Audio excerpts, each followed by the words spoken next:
I did a disclaimer at the beginning, as we usually do, a medical disclaimer. This isn't medical advice. This is to help you to have a better life. But I meant to have a disclaimer about technology. Like, we've never done an all-day kind of thing like this with Webinar Jam and with bringing people in and out. And we didn't hire a big crew to do this with us. This is just us here at our own home doing this and coming to you with like lots of love in our hearts and lots of desire to help a lot of people. And had we done it with the high budget, we would have had to charge you a bunch of money to be here. And that's not what we wanted to do. So I just wanted to say, please be patient with us. And if you get bumped out or anything happens, Beatrice, you know how to do it. Teach them how to do heart math, right? Lisa raised her hand. Okay, let me get Lisa and Annette in too. And we'll just get started, because the piece that you were going to talk about is really critical right now, is the importance of stress and sleep. And like, you talk a lot. I love your talk about the sympathetic nervous system and how we get into that sympathetic rush and what that does to our blood sugar, our heart rate, our overall sense of well-being. So let me tell you a little bit about Kimberly. Kimberly is she's a certified holistic health coach. She's a certified trauma therapist. She's a nutritionist. She's got all kinds of background, and she brings to her bag of tricks a lot of tools and techniques that you can use to actually get yourself through this. And old traumas do play a role in blood sugar imbalances. The stresses play a role in blood sugar imbalances as well. So now we have all four of us here. Yay! Lisa just has to turn her thing on. So I decided I'm going to let Kimberly go in first, just because we just went through a stressful thing.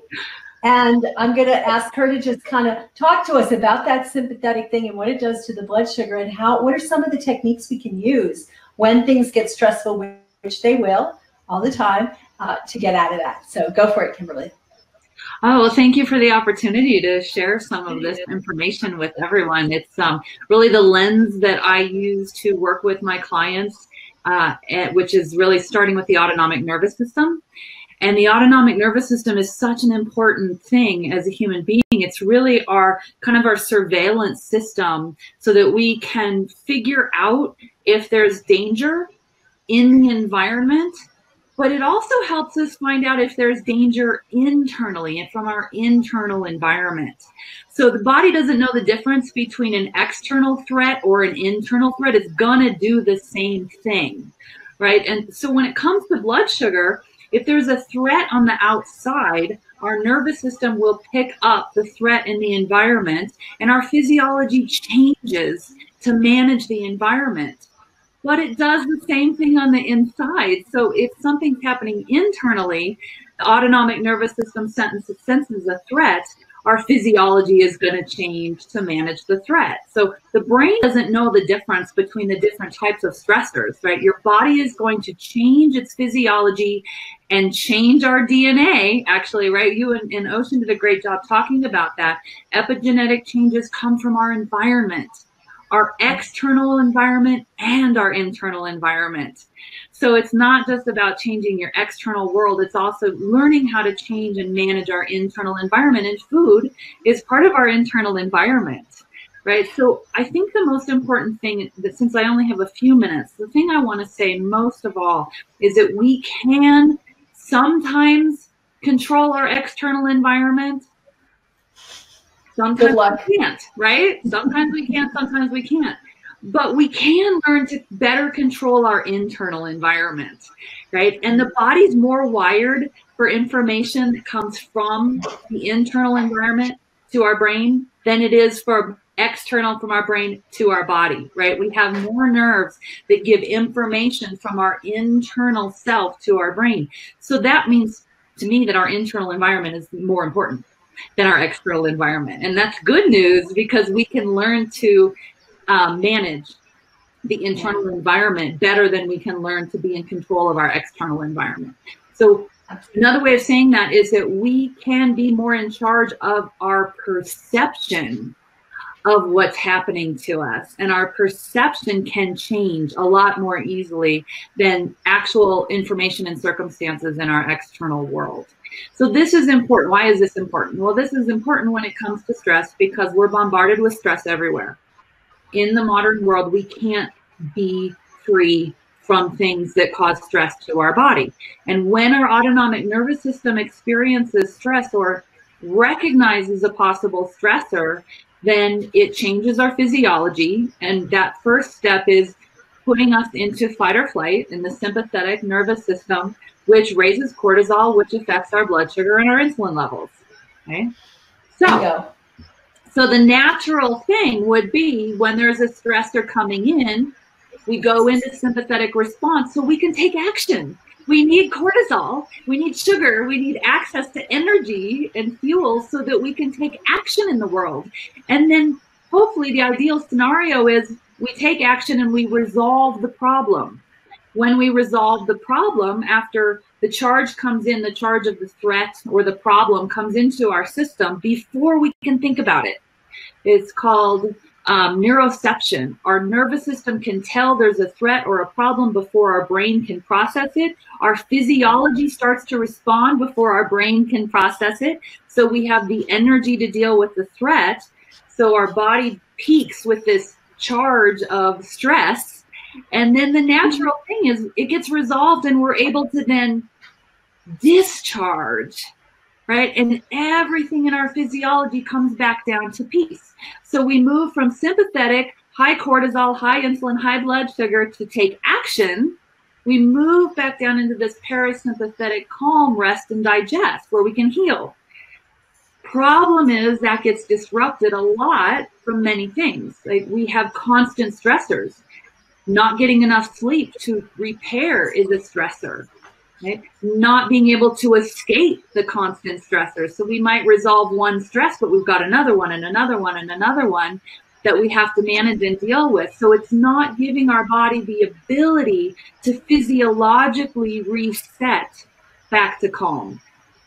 So one of the ways we can manage this is change our internal environment, right? So we can change the foods we choose. We can choose foods that help us come back to calm.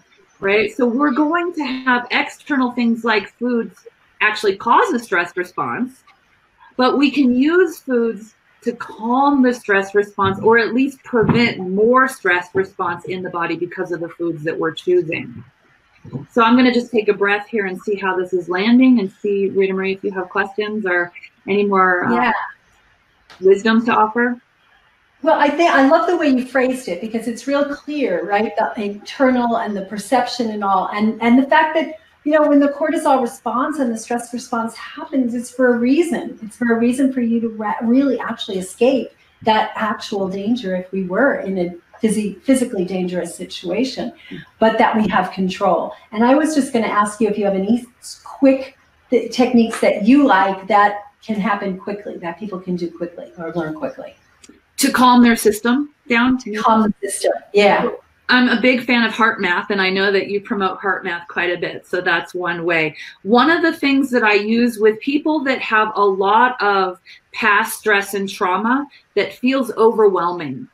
When it feels really overwhelming in the system and when you're having a hard time making changes like healthier food choices, it's often because we're so stuck in the old stress pattern. And it's so big within our system and often so big unconsciously in our system that it really drives our behaviors. So when people start to see and learn that that behavior is driven from the past stress and past experiences, then we can start to work with that in a different way. We can rewire that. So one of the things is when people know they're in this place of overwhelm from past stress or current stressors, one of the things that we can do is intentionally calm down. There's lots of mindfulness techniques, but I want to bring it into the body more directly because it's the body that's responding to the stress before we feel emotionally stressed out about it. So I want to bring the nervous system in and intentionally use a meditation of calming and peacing where we also bring in our senses.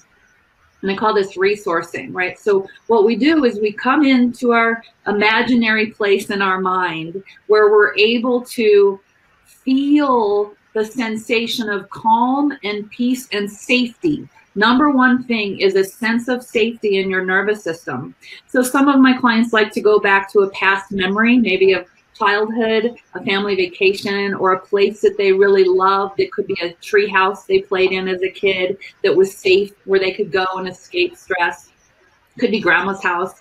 It could be another planet. It could be a totally imaginary place. For some people that had a lot of stress or trauma as children, there wasn't a lot of safety, so they had to come up with an imaginary place in their mind.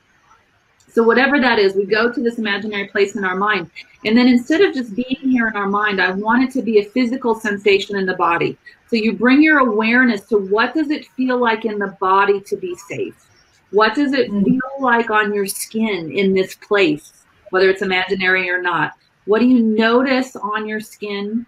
Do you notice the wind passing by through, flowing through your hair? Do you notice the sand underneath your feet? Right? If you're on the beach, you might feel the warm sand and the cool water kind of coming up against your legs.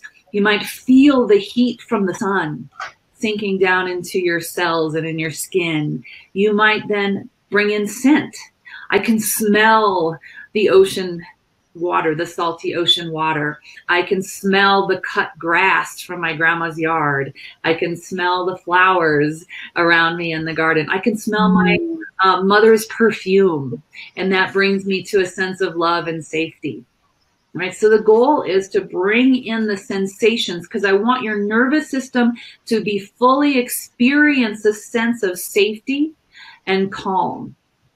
So there's a lot of work and techniques that we could use, but mindfulness is one of them. I want to use my mind to bring me into a place that's safe, but I want the body to fully experience a sense of safety and comfort. That alone will bring our blood sugar to a better range, right? And that's a great place to start, is bringing the sensation of safety and calm into the body. Don't just think about it. Don't just use affirmations, right? But bring in the sensation. Yes, that's beautiful. And it's so true that the brain doesn't know the difference between really experiencing something and reliving it. And that plays both ways for us, right? What you described with the, I just was really getting into that because that's my favorite, with the sand and the sun and the warm. And when your body experiences that because you're remembering it or you're making it up and you're fantasizing it, your nervous system feels those same sensations, and it creates the same neurotransmitters, the same hormones, the same blood sugar balancing effects. And that's a beautiful thing. But the other part of that is the same thing when you relive a bad experience, right? So for many of us, you experience something like, say, a near miss on the road on the way to work, and then all day long you just keep talking about that jerk who almost cut you off and this and that, and we're recreating in our nervous system that same thing. And when we can tell stories about past bad things in ways that changes the story, we actually trick our nervous system into believing our new story. And then when we add to that appreciation, and that's where heart math comes in, May's asked about heart math, we bring that into a place where, I'm so appreciative of being there, and I'm with my grandmother, and I'm smelling my mother's perfume, or I'm at the beach. And when we can take those breaks throughout the day, the blood sugar starts to balance. And Beatrice can probably share her experience with that. She would go, I'll just do this heart math thing, and suddenly my blood sugar dropped 20 or 30 points. Like, yeah, that's that effective. Yeah, so thank you. Thank you. I appreciate that. And I think that you really, I love the way you worded it, the way you said it, where people can really feel the impact of that. Yeah. So thank you. I think the big message is that we really are in charge of a lot of things. In our internal environment, we absolutely can shift and change, but it's a skill that most of us weren't taught. So having somebody to help you learn that skill, I think, is really useful, because all the good food choices in the world don't change our perception and our stress pattern. But we can learn how to do that, because the external environment is affecting our physiology just as much as our internal environment, and we can be more in charge of our internal environment. So, yes, yay.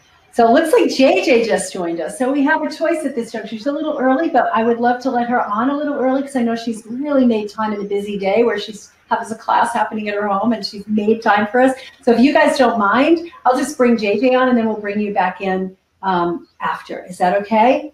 Yeah? Yeah. Sorry about that. We had a technical glitch, JJ, and we lost everything and we took us 10 minutes to get back in, so we're running a little behind. So I'll just go ahead and I'll bump you guys out, and then you just raise your hand again to come back in after JJ. Okay, so JJ, go ahead and open up your mic and your camera. Yay, there she is. Let me just get everybody bumped out and make sure I don't eject you. All right, there we go. All right, we don't hear you yet, so you might want to, the little blue button at the top, there's next to the video, there's a little microphone.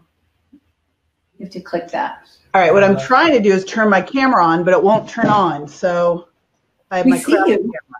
Huh? Oh, you have your, oh, I see. You want an external camera. I don't have my spiffy camera on. No spiffy oh, man, camera. You look a little, like, warped. Wow. Thanks. Thanks so much. That's great. Visited the, well, she's beautiful, right? You could tell even through the little warbly stuff. I think. Anyway, my camera's plugged in, but it's not behaving for some reason. And then it's falling. All right. Yeah. All right. Well, thank you so much for being here. And I know it's, really for taking time out of a busy day. And, you're the queen of sugar impact, and we're talking here blood sugar, we're talking insulin resistance, we're helping people to really learn some of the techniques and tools they need to get that under control. And we just had somebody beautifully talk about stress and the sympathetic response and all, and what that does. It's like eating a candy bar. That's what I say. It's like eating a candy bar without the fun. So I would love to just hear you share about like the impact of these carbs and on blood sugar and how it affects things and just some of your experiences with it. You've been doing this for many, many years and working with people on this. Yeah, and first of all, like this is the single most important thing that you can do to change your health, is to get your blood sugar balanced, stable, and to really connect the dots between what you're eating and how you're behaving and what you're thinking, all of those things and how it impacts your blood sugar. It is absolutely putting the power back into your own hands. So like I am, a huge fan. You are my go-to expert on all things blood sugar and insulin. And I just want to, recognize everybody who is watching this either now or recorded, because this is like so key critical for your health. So yay for all of you. And I think one of the things I started to do, I like to clear up confusion, because I think that for a lot of us, what happens in health is we get totally overwhelmed, right? So when you're overwhelmed, then you just get into this like, I'm not doing anything. That's why I say, let's focus on one thing. And that one thing now is, what do we need to do to get your blood sugar balanced? And I love the techniques that you use and you use in your program to really help people connect that. One of the areas I see people get so confused is around carbohydrates. They'll say, and sugar. And it was interesting, when I wrote the Virgin Diet, the #1 question I got asked afterwards was about sugar. People are like, well, it's honey, it's all natural, I can eat that. And I'm like, your body still knows it's sugar, like the minute you start to eat it. Or, it's artificial sweeteners, it doesn't have any calories, it's fine. And I just was like, oh my gosh, people are so confused. Or they just were so controlled by it that even though they knew they shouldn't be doing this, they couldn't quit. Or they thought that, that bread they were eating, all the processed carbs were fine because they didn't have gluten in them, right? And so the bottom line is, all carbohydrates turn to sugar except for fiber. And it's really a matter of whether we're making sugar slowly from the foods we eat, which is what we want, rather than mainlining it. And what I saw was, we've really been looking at sugar all wrong. And that's what I really want to impress. It's not about eating no sugar. And again, when I think of sugar, I think of all carbs again, but it's really knowing which to choose and which to lose. And that's based on their impact. Like, how are they affecting your blood sugar and insulin? Because remember, we always thought fructose was great because it didn't raise your blood sugar, while it causes insulin resistance. So we can't just look at the old glycemic index, which was a great starting point for us to become aware of what happens when you eat a 50-gram dose of a carbohydrate, but people really don't eat that way. Number one, eat a food in isolation. And the other thing is, while that really helped us kind of dial in some carbohydrates and how they impact blood sugar, it took fructose-rich carbohydrates out of the equation and made them look like they were fantastic foods. And that's how we ended up, Ritamarie, with this, like, thinking agave was this amazing health food when it's the farthest thing from it, right? Right. Or looking at artificial sweeteners and going, oh, these are fine, when in reality they can create insulin, big insulin problems. And that's what we're now finally starting to find out. At first we went, wow, people are eating artificial sweeteners and they're getting bigger, bigger bellies. It must be that they're cheating. And it was like, no, that's actually not what's happening. It's that it's changing your gut microbiome. Yeah, and it's interesting you say that. I didn't do a very good job of introducing you, so I'm going to step back a little bit because we just were like, oh yeah, she's here. So JJ is like a 4-time New York Times best-selling author. She's just she's a big influencer in the health space, and she's massively trained. She's got PhDs and she's got a personal training background, and she's just an amazing nutrition person, and she's a go-to person in this area. And she wrote a book called The Sugar Impact Diet after her Virgin Diet book, which is about food intolerances. So it's all about really getting out there and teaching folks how to choose the right foods for them. And how do you do that in a way that makes sense in the real world, right? And that's where, in the real world, right, we're not walking around and like, oh, there's a stand over there. Let me go grab some arugula and, spinach over there. And let me go grab some whatever, kale and avocado over there. It's like you're out there and there's pizza there, or there's tacos there, or there's sandwiches there. What do we do, right? And how do you guide people in the real world?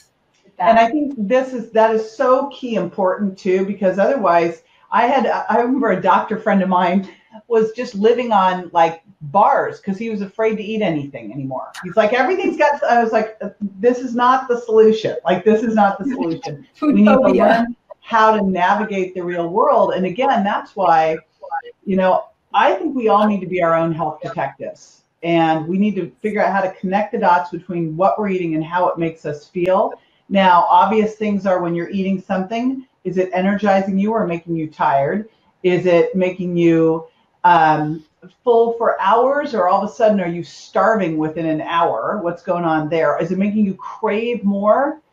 And so some of those things I love to use because they help you connect the dots, but then also testing your blood sugar, like, your whole, I don't know if you've told the audience yet, your pineapple story. So it helps us know when we're out, as you get better and better and better at that like, I know with me, I do best when I eat some, moderate amounts of protein, healthy fats, non-starchy vegetables, and fiber, and I feel great. If I eat something that's way too high in carbs and really low in fat, I feel crappy. So you start to connect those dots and go, wow, I know that if I sit down and, let's say in the afternoon, ate 2 apples, I would crash. But apples are supposed to be great foods, but like excessive. Or if I went and had one of those, those green drinks that are really just fruit juice in disguise. So it ultimately, there's a couple important things here. I mean, it's clear if you eat too much of a higher sugar impact carbohydrate diet, you're going to have a lot of issues. Like, there's no question there, but how many carbs should you eat? Are you going to feel better in very low carbohydrate, more ketogenic diet, or can you handle more carbs? Is really individual, and you have to go through the process yourself to figure out where you should be. And, can you do, like, which fruits can you have? But ideally, when we're doing this, we really can connect the dots and we'll realize things that maybe people have told us are healthy in the past. Again, like whole grains and, whole grain bread and fruit juice. You'll realize, wow, they really kind of blow me out, right? Yeah. So what's the problem with whole grains and fruit juice for some people? Why is that wrong again? Yeah. I think that the coolest thing we've got going on now, and I really kind of look at all of us as the original biohackers, because what is biohacking? Really like connecting the dots between doing something and how does it make you feel. And it's so important because when you look at classically what we've done in health, we've kind of taken the individual out of it and said, this is how you should eat. Well, it's like, it never made any sense to me that we all should be eating one specific way. What made sense to me is that we should try food, see how we feel, and create the diet that works best for us at the time, which isn't going to be forever because we change. It, depends on our hormones, depends on our age, depends on our goals, depends on what's going on with our health. And depends on both our genetics and our epigenetics, what we've done to our genes, what we switched on. So that's the key thing, is kind of to, number one, realize that you've got to become the CEO for your healthcare, for you and your family. And then you've got to also become this personal health detective where you can connect those dots. And there's, we're told to eat all these things. Well, for most people, avocados are an amazing, healthy food, but not for everyone. If someone's got a big histamine problem, that could be a train wreck for them, right? So we've got to really figure out which ones are the best ones for us. It's interesting, Ritamarie, because apples, they have there's so many good things about an apple. Not apple juice, by the way. Apples are apples and pears are the highest fructose fruits. And fructose can only be metabolized by our liver. That's why it doesn't raise blood sugar, which sounds like an awesome thing, but that also doesn't trigger any satiety because it doesn't impact insulin. So you're eating sugar, it's going to the liver where it's being turned into fat, and you're still hungry, which is an awful situation. Now, some people can handle more fructose than others. It's actually not something you want to be good at handling because that means you're better at making fat faster in the liver. And we have like an epidemic now of non-alcoholic fatty liver disease. That is a diet disease. It should not even be happening. But what's interesting is I've never been able to eat apples. They've always made me hungry. Never been able to, where someone might go, because they've got some great gut healing pectins in them. They've got quercetin in them. So there's some good health benefits to having one apple, not having apple juice, which is just like unwrapping the fruit and turning it into a soda and slamming your liver with it, right? But, some people do really well with that whole apple a day keeps the doctor away. Well, there's some health benefits in there that can help your liver, but not me. It makes me hungry. I feel crappy. Mm. Yeah, it's interesting when you eat a food that makes you more hungry, right? You expect that you eat a food, and now you're going to satiate your appetite. Yeah. So you want to explain to people why a certain food might make you feel more hungry after you eat it? This is so key, critical. I remember early on in my career, back when I was, I started out as a personal trainer going through graduate school in exercise science. By the time I got up to doctoral school and ran out of classes, I started studying nutrition. But I also started studying nutrition because I realized you cannot out-exercise a bad diet. And back in school, we were taught calories in, calories out. All calories are created equal, which just, is stupid just from the outset. Because if all calories are created equal, then why can't we just live on candy and cookies and pie? Because they're all created equal. I mean, we know this. This is stupid, obviously stupid. But we were taught that if someone wanted to lose weight, that they had to eat less, exercise more, and create a 500-calorie deficit a day. And I had, and this is when I started to realize that your body's not a bank account, it's a chemistry lab. And so what are the biggest things that start to impact that chemistry lab? Well, obviously sugar. I mean, if you look at the big thing that's changed over the last 100 years, it's been the sugar going from 5 pounds of sugar per person per year to 150 pounds of sugar per person per year. You add that plus other toxins, because to me, sugar is a poison, it's a toxin. And you've got the problems we have now with this whole epidemic. And I have no idea where I was going with that. What was the first question, Ritamarie? It was about why you ate an apple and you got hungrier. And that happens to a lot of people. You eat a certain food and you're hungrier afterwards. Oh, yeah. So calories. So here's what's interesting. This doctor told my client who could not lose weight that all she needed to do, didn't matter what she ate, as long as she counted her calories. And it's like, well, no. What I started to notice early on is that if I was eating good healthy fats, which at that time fat was evil. Everyone was telling us fat was making us fat. But I found that if I lowered my carbs, especially the higher sugar impact carbs, those carbs that had more fructose in them, the carbs that elevated your blood sugar and or insulin more, if I lowered those down, ate higher fiber, slow, minimally processed or unprocessed carbs, lots of non-starchy vegetables is part of that, and some moderate protein and good healthy fats, man, it activates your satiety switch. You're not hungry. And, granted, I think we all need to learn that a little hunger. I loved what Joel Kahn said, hunger equals younger, that a little hunger, you just need to wait it out. It goes away, that like if you sense a little hunger, it's not a crisis. Like, you remember when we got taught we were supposed to be grazing all day long and to keep your blood sugar stable and so never feel hungry? Like, this is a crazy thing. Hunger equals younger. Ride it out. When you start to feel hungry, have some water, because most likely you're not hungry anyway. And like, wait till it goes away. And we need to eat less often.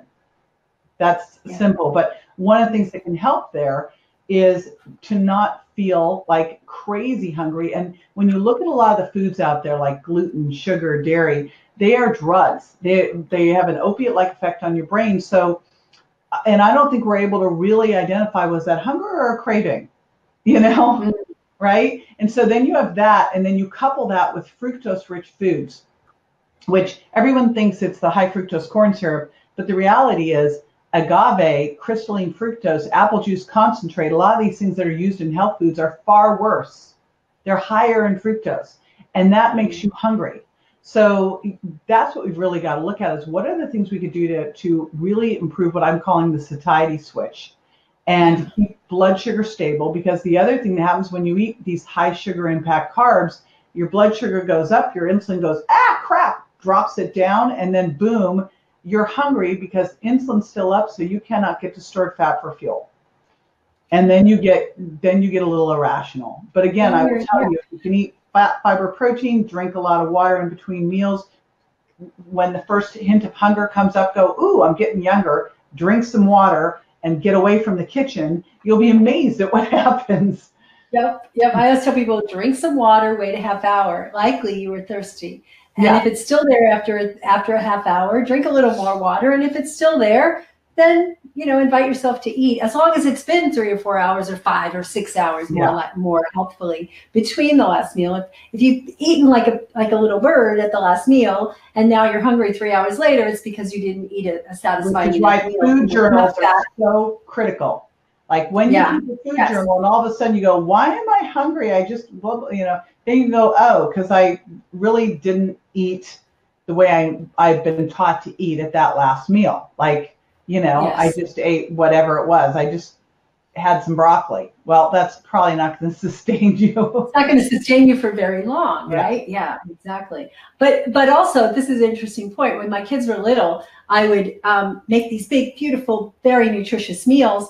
And then a couple hours later, I'm like, why am I so hungry? Why am I so hungry? And, chasing around kids, you know what it's like when you have little kids. And then I'd go back into the kitchen and I'd see my plate of food sitting there with 3 bites taken out of it because I got interrupted and I didn't realize that, it's because I haven't eaten that big, beautiful meal. So, not eating enough is going to cause you to get hungry between meals, as well as not having that fat, fiber, and protein at the meal. When you don't have those combinations, if you just have one, if you just have fiber, like broccoli is a lot of fiber, right? But there's no fat, and there is some protein if you eat a huge plate of it. You're going to be in balance. You have to eat a huge plate of it. Oh my gosh. Or you have soup with it. I'm kind of obsessed with the whole satiety equation because it puts us into, gives us some more control back. And if you look at the things that really help with satiety, well, if you're eating protein and fiber, it slows down stomach emptying, which is so, important. And then you've got fat in the small intestine sending chemicals to your brain to tell you that you're full, so you don't need anything else. Then you're doing water in between meals, right? And that's, you'll find that, wow, you're so much better off than you used to be. Because again, a key little trick is, if you're hungry 2 to 3 hours after you ate, you probably are not able to burn stored fat for fuel, and you want to be a fat burner, not a sugar burner. And it's either that or you really blew your meal, which is why you got to do your journal. Exactly.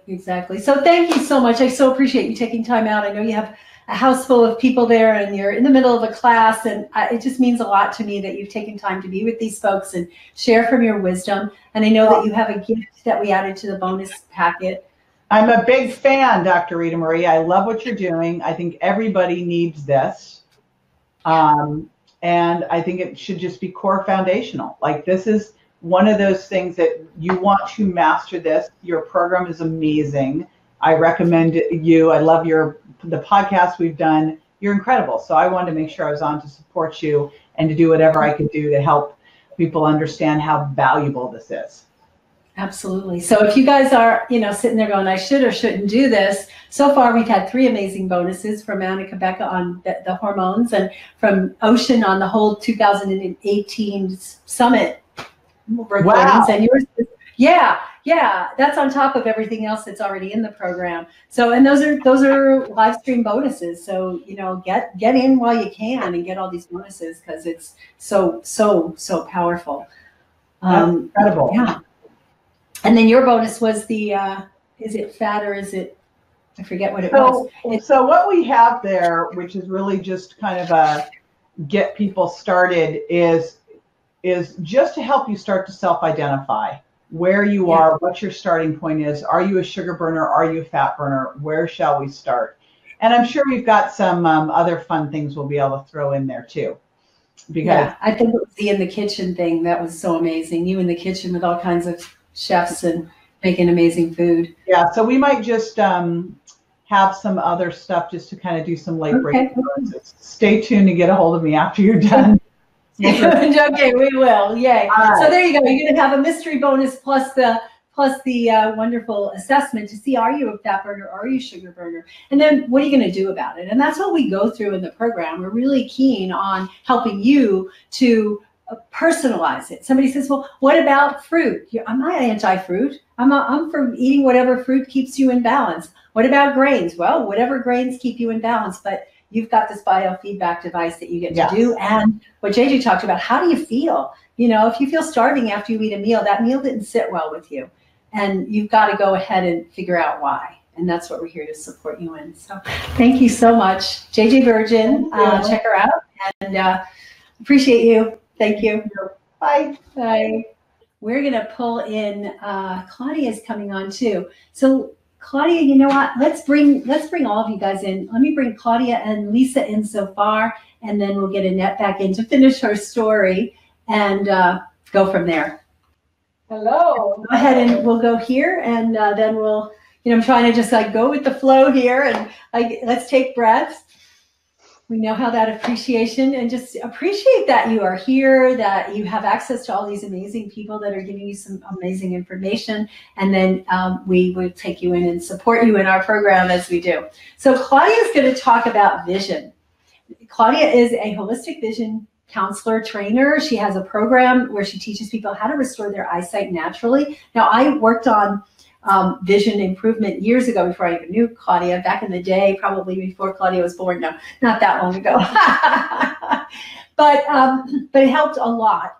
But the thing we see about blood sugar and vision is that the diabetes, when we get diabetes, when people actually get to that stage, there have been visual changes happening to their system for decades before that. And do you want to suddenly wake up and not see out of one of your eyes or both of your eyes because of those changes that you didn't take care of? So I would love to hear you share a little bit about that, and then a little bit about your own personal journey with your own blood sugar and not realizing you had a problem until you realized you had a problem. So what I wanted to say, you mentioned that diabetes causes damage in the eyes, right? And it does, but most people don't feel like blur, for instance, too much sugar that causes the lens to swell and you create a blur. But most people either just get, reading glasses or ignore that, or they go to one of those, cheaper eye exams where you don't get your pupils dilated, in which case you don't know what's going on with your eyes. They measure your how well you can see the eye chart, but they don't check if anything is wrong with your retina or your lens. So that's one thing that I've noticed. And another thing that I was talking about when you couldn't hear me is how people don't think about their eyes in terms of health. they think about the belly fat and maybe the hips hurting, or when they think about diabetes, they might think about the, that they might lose limbs, or, how things turn blue, or you lose circulation, but people don't think about their vision. And I did a poll in my Facebook group asking if you had a choice to either be able to see and not walk, like be in a wheelchair, or be blind and be able to walk. Everybody picked being able to see and not walk. So our vision is like 90% of our essential experience, yet nobody thinks about their eyes when they think about their health. They just think about blur, oh, I need glasses, but not about the systemic issues that blood sugar, amongst other things, causes. So that's why I'm so excited to be part of this and be part of your program and teaching my clients also about blood sugar. And you asked me about my own journey. So yeah, I've been teaching vision improvement for 10 years. And I knew that, I told my clients, eat kale and eat carrots, all the good nutrients. But I didn't realize myself how important this blood sugar is, and that I had a problem with my blood sugar.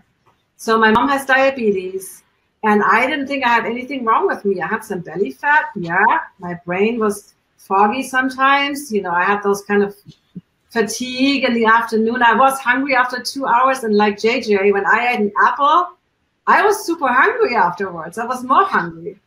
So, but I thought, like, that's normal. Like, I'm 50 something, like, it's a little belly fat hides the wrinkles, like it was just in the belly, it was everywhere. So yeah, so thank you for inviting me. Yeah, so tell me about, she created by the way, a bonus for us. I love the name of this. I love what you came up with.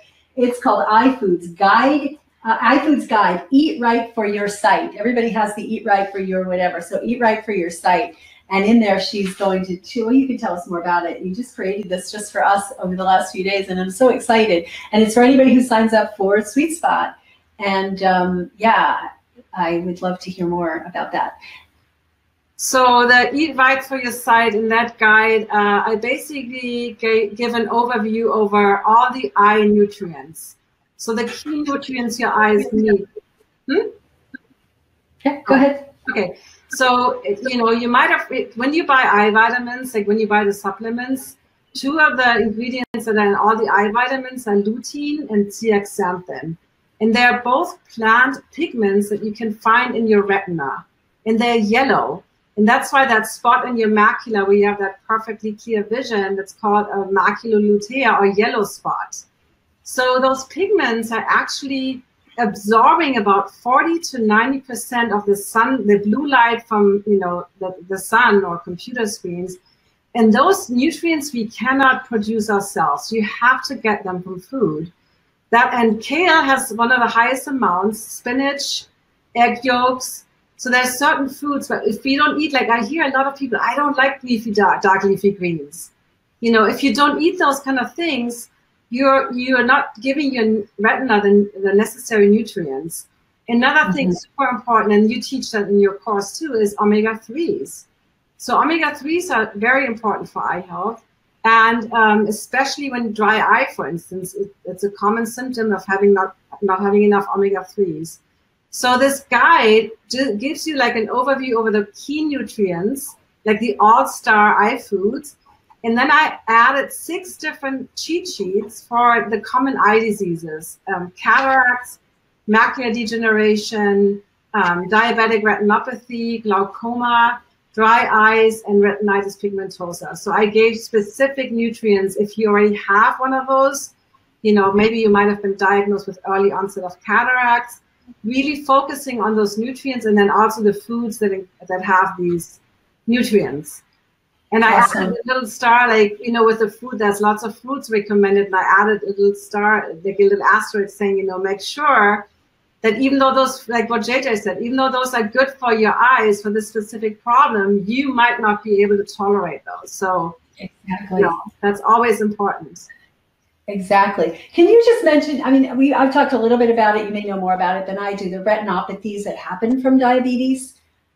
Like what happens to people's vision when that happens? And So basically, sugar is one of the most acidic foods, and it leads to inflammation, right? You've heard inflammation is now one of those words that are cool to talk about.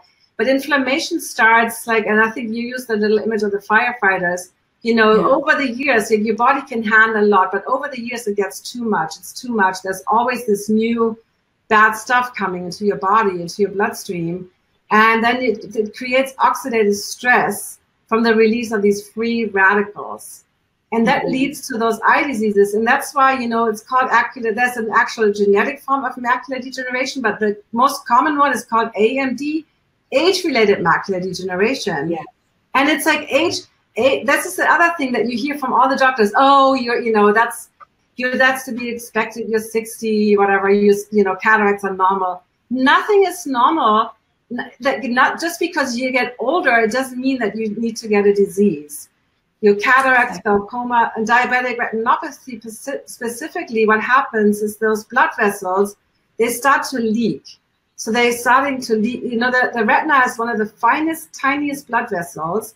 And if you don't breathe right, and you know, Kimberly spoke about that, all these other pillars, it's not just diet, right? Diet is just one important thing. But if you don't get enough blood flowing and you eat these sugars, they start to leak. And then eventually some capillaries get blocked, and then you get no nourishment to your retina. And then if more and more are blocked, then something happens where the body tries to fix this by building more and more new blood vessels. But those are really thin, and they rupture easily. And then basically at some point you lose your vision. And so diabetes is the leading cause of blindness. Yeah. Scary, right? And the thing is, here's what I'm going to throw in here. You don't have to be at that end state of diabetes to have these problems happening. We see that those changes are happening slowly over time, and then suddenly you have diabetes, and suddenly you have diabetic retinopathy. That's not the way it works. And some of the tests, and what our Dr. Alan Hopkins can come on later and talk about a little bit more about, are some of the tests that you can do early on can help you to detect if you're on that path long before your physical exam when you go into the doctor and have your fasting glucose. Because you mentioned to me, yeah, my fasting glucose was fine. They always gave me the great bill of health. And I'm like, why do I have this stuff going on? And then once Claudia started testing, tell me what happened when you started testing and you realized. Yeah, I was shocked. I used to eat this big bowl of oatmeal with a lot of berries and fruit, and I went up to like 180 or something. So yeah, I like a lot of the foods that I thought were good for me. They didn't, like, my blood sugar would shoot up like to very high levels. Yeah. And so every time that's happening, there's some more damage and more damage. And I have a slide I can show you later that shows that studies with this, that every time it goes up, even over 100, that there's some damage happening to that macula. And we had somebody in our program, he might be on the call right now, but he didn't have diabetes. He didn't have insulin resistance. His sugar was a little high, like I talked about before, in the 90s, but nobody ever told him to watch out. And when he got his hemoglobin A1C done at some, health fair or whatever, his hemoglobin A1C, which you'll learn more about later, was up at 10, which means that his average blood glucose was about 240. But he was never diagnosed with diabetes because for some miraculous reason, it was able to go back down to 90s during the night, right? So these are the kind of things I want you guys to be aware of. Test your glucose, get these tests done, and then start making the changes. And we're here to support you in making those changes because, quite frankly, most people aren't going to do them on their own, without the support, without the community. There's one more thing I want to add. So what happened, like I've been vegan for 7 years. Like people, like even before, like, I just met an old colleague like that I worked with 15 years ago. He said, you were always such a health nut. I'm like, if you only knew. At the time, I was eating like cookies every afternoon. Like just because I ate a salad in America, people already think that you're a health nut, right? So I wasn't eating that really clean diet. But what I noticed, so my blood pressure was already like about 140 to 90. And my mom was like, it's genetic. And I do have a heterozygous SNP. So she said, there's nothing you can do once you're over 50. And guess what? When I did your program and I regulated my blood sugar, my blood pressure dropped to under 120 and 80 again. And I didn't do any of those, like eat less salt and the Mediterranean diet. And, you know, blood pressure, high blood pressure is also really, really bad for your vision. And you know, blood sugar, blood pressure. So the risk of cataract with diabetes is 5 times higher. So it's not just diabetic retinopathy. It's a lot of, it's, you know, it's like we think in these silos. It's one big system. The system, right? And anything that Claudia says or anybody says that it's a risk from diabetes, it's a risk from having out of balance blood sugar that's not necessarily diagnosed yet. Because remember, you can have imbalances for 30 or 40 years even before it gets detectable on the fasting glucose. And so you really want to take charge of this now, whether you're in your 20s, 30s, 40s, 50s, 60s, even 70s or 80s. You have a lot of life left to you. And if you want to do it without your vision, if you want to do it without, you know, your good nerve supply, we'll be talking to John later about how his feet got disrupted by, you know, neuropathies from this. But it's all reversible. Just, you have to start now. Don't say, I'm going to start in 6 months. I'm going to start in 2 years. I'm going to start after the kids graduate from school. I'm going to start after the grandkids are born. No, because that's more years of your life that you're putting it on hold. Yeah. So I still appreciate start now. Start now. Now. Can I say one last thing? So the outlook that you talk about so much too, because, you know, in your program, what I love, it's not just the food, but it's the exercise. So, you know, if the blood doesn't flow, like your eyes have these small capillaries. If, you know, the brain needs 25% of the oxygen and eyes are part of the brain, you know, so it's really all important, but also like having curiosity and fun. If you're not interested in seeing something, you know, you're not going to see it. And if you have that mindset of I'm blind without my glasses, which I hear all the time, you literally you asking to become blind versus seeing the positive. And I have a podcast with a gentleman that was 97 at the time, perfect vision. And he just celebrated his 100th birthday a month ago, and he still has 20/20 vision. But he eats healthy, he exercises, he does all these things, like everything that Ritamarie teaches, and the positive outlook. He's like, I'm going to get, you know, he wants to have lessons with me to get to 2015, and he is 100 years old, you know? Nice. Yeah. That's amazing. So how do people find out more and reach you and, you know, follow up? I know you have a nice newsletter that you send out and some blog posts on your Well, they can go to my website, myholisticvision.com. There is a great other little download that you can get for free called 10 Habits for Healthy and Happy Eyes. You can do that. And then I'm on Facebook too. I have a free Facebook group called See Clearly Without Glasses.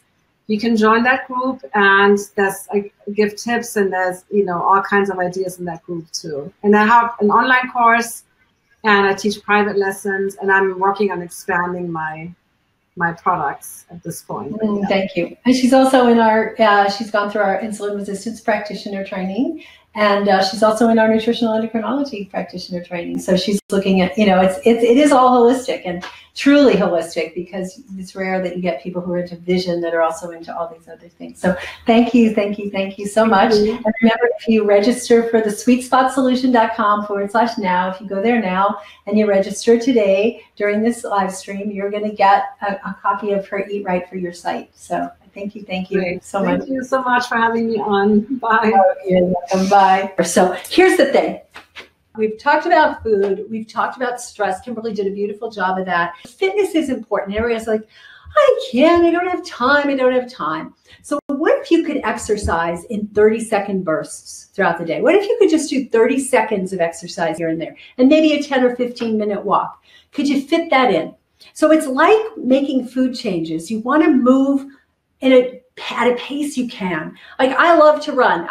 For me, it's nothing to go out and run for an hour. I love that, right? Other people like to cycle, but that's not for everybody. And some people have limitations. So I'm going to teach you about something called burst training.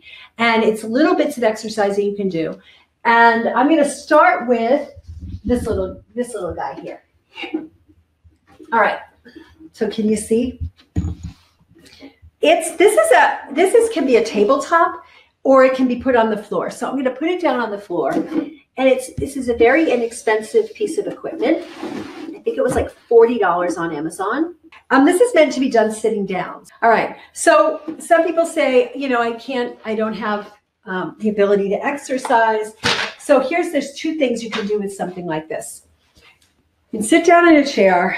You know, you like to watch TV. You like to do things that are, you just sit in the chair and you're like this. Whoops, I have to set this space, but. Now you get it up to a speed that starts to get you a little bit. Here we go.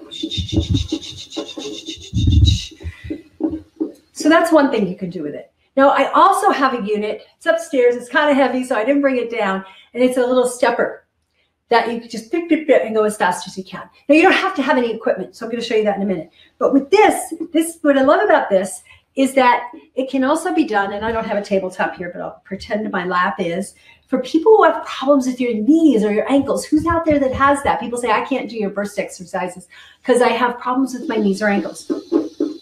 Here you go. And you just get going. And gradually you get it going. You go about 30 to 45 seconds, as fast as you can. And then you stop. And what happens with this, and we teach you more about this in the program in great detail, but it increases the level of growth hormone in your system. And growth hormone is a hormone that actually helps you to burn fat, opposite of insulin, which helps you to store fat. So you burn fat, it also helps you to store lean. So if you've just been to the gym and you've exercised and you've lifted weights, then great stuff, right? But if you don't have the balance between growth hormone and insulin, you're not going to store the lean. And you'll go, why am I working out and I don't have any muscle? I'm still fat and fatty. So that's one thing. If that's not something you have or want, there's certain things you can do. Like some people have problems with their knees and can't do it. I'm going to grab a couple of weights. Just grab a few of these and show you very inexpensive equipment that you can get. Okay. So these are little 2-pound weights, right? If that's what you're up to, great. If you can't even do the 2-pound weights, you just do this with your arms. And all you do is just sit in a chair and you go up and down 30 seconds to a minute as fast as you can, comfortably, without overstressing yourself, but getting yourself into a fat burning mode and getting your growth hormone elevated. The cool part is that 30 seconds of this kind of exercise can keep your growth hormone elevated for 90 minutes. Is that cool or what? Now, if you finish this exercise and then you go eat a Gatorade or drink a Gatorade, you just negated the effects of the growth hormone because it raises the insulin, and the growth hormone and the insulin are not friendly. So boom, this is real easy. You know, you can do it with no weights. You can do it with 5-pound weights. You can do it with 10s. It's very simple. The other thing that's cool that you can get, and these you can use to do very strenuous exercise. I use these, and I was using them, a combination of like 35 pounds together and doing a bunch of exercises. That got me really winded. But if you have a problem with your, roll this up. If you have a problem with your legs, you can just sit there and raise like this. You can do bicep curls. And these are very inexpensive. You can get them at you probably get them at a used secondhand store too, because people buy stuff and they don't use it. This is real simple stuff. Real simple stuff. You can do it standing up. Right? You can do it behind you. There's all sorts of cool stuff you can do with just this one. Oh, I broke it. She's so strong. I broke it. Oh, wow. So anyway, I've had these for a very long time, and after a while, they do need to be replaced. So anyway, there was another one I was going to show you. Just down on the floor, body weight exercises. So you just can get down on the floor and let's get down here. And you can do it with weights or without, but we're trying to get your heart rate up a little bit. And we're trying to get you doing about 30 to 45 seconds of all out bursting exercise. So you can just do little sit-ups like this and just go fast, 30 seconds. And keep going. This feels actually good. I'm going to keep going with this. Okay. You can sit and you can do arm lifts. So there's all sorts of things that you can be doing. I'm looking over at my equipment over there. There's a whole bunch of stuff. We actually set it up. I don't know if you I won't show over there, but I have a corner of the living room. I have a corner of my living room set up where I have my various exercise equipments, various weights, various bands, all sorts of stuff. And so I can actually it's in my presence, right? That's the thing with exercise. You have to have it in your mindset. You have to have it in your sight, your line of sight, to remember to do it. Now, walking is a great exercise, and you can do bursts while you're walking. So you're walking through the neighborhood. You can carry weights if you wanted to and do that for a while. But you can also just walk faster or walk up hills. Get winded going up the hills. You can do combinations of walk with 30 seconds of jogging. Right? You can do it at the gym if you go to the gym and you get on the treadmill. But 30-second bursts of exercise tend to have a positive effect on balancing your blood sugar. So stuff that you can do easy, easy, easy. There he is. Yay. I call him Skinny. When I first met, this is John McMahon, and he is the co-founder of the I Thrive series. Many of you have been on that. It was a wonderful series where he interviewed doctors all over the world, actually, on the topic of diabetes. And when I first met John, he was in the middle of he was diabetic, massively overweight, and he had just burned the bottoms of his feet because he put them too close to a fire, but because of his diabetes, he didn't feel it. And his feet were all burned, and he was walking around in those boots, those orthopedic boots. And he's coming in to interview me about diabetes and blood sugar and how my approach is for that. And now look at him. He took the advice of all these folks, and he put a diet and exercise plan in place for himself. And now he's like, what is it now, 110 pounds or so? Yeah, about 110 pounds. It's been a great journey. Thanks, Rita. I really appreciate it. It's great to be here and connect with you. I know time goes by so quickly. It does, and you look amazing. And he's climbed in Yosemite, right? Wasn't it like Half Dome or something that you climbed up? Yeah, a few months after I finally got started on the program. Of course, like you said, I was sitting there interviewing all these doctors, and I hadn't made any changes at all, even at the very end. It took a long while for me to turn this ship around. It was really a struggle. But once I did, it went very quickly. And I went to Yosemite, and I hiked up Half Dome, and I know that's a lot of people do that all the time, but for me, that was something that was out of the realm of possibility of ever being able to do anything like that. Yeah, that's amazing. And so I want to talk to you about fasting, because I know fasting was part of your journey, and it may or may not be part of everybody's journey, but I just want to hear from you, because people would get scared about it. I did fasting. I told you that I did like a 28-day water fast back in 1985.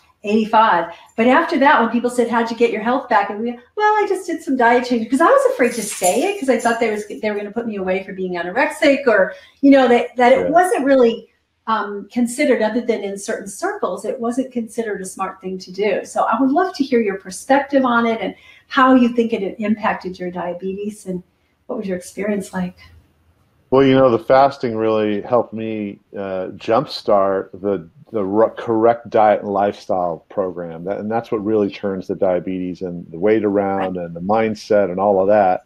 It was a way for me to really detach and heal and detox, and also get away from my own environment and get away from a lot of the temptations that would trigger, my food addiction and things like that, and really get off the sugar cravings and things like that. So yeah, water fasting, of course, is very, very safe and efficacious. Of course, what I've been told and what I recommend is that you do it under the supervision, medically supervised, under doctors that are very experienced at water fasting. I went to one of the clinics that's the most experienced in water fasting, for the last 30 years, True North Health Center in Santa Rosa, and they actually have a full certified lab there, and they've written peer-reviewed papers on it and the efficacy and safety of it, and now that's used as a guideline for water fasting. Awesome. And it was an amazing experience, really. But more than that, it was the education, just like that you're giving here for free, which is amazing, on movement and on connecting and on food. but I got there during the lectures. You know, they give lectures every day at 10 and 2. You know, so it was that education and learning how to cook again, learning how to shop again, learning how to make my own food, and learning more about the fundamentals of nutrition. Like you're saying, it doesn't take much exercise, a little bit of movement, you know, especially, you know, after you eat, you know, a short walk that can have dramatic impacts on your metabolism and your blood sugar leveling. And all of that works, you know, and it works quickly too. The more you do it, the faster it works. But whatever pace, whatever journey that you're on is the right one. Just keep moving forward, and you'll get the results. Forward rather than backward, right? Yeah, this is the way that, you know, the diet, lifestyle, movement, and also connection. You know, we need to be connected. Like you've got everybody here connected. They need community. It's hard to be out there alone with other people that are stuck in this standard American way of living and dying. And be alone and you're waking up and you're trying, how do I get out? Well, you connect with people like you're connecting with here and stay connected with them. That I found was a big key to my success, along, of course, with all the other practices, but the connection was fundamental for me. Yeah. So had you known then what you now know about how dramatically the diet and lifestyle could impact, influence, and change and improve your health back when you were downing the whatever it was, use your favorite emotional eating splurge, what would you have? What would you say to that you back then, knowing what you know now?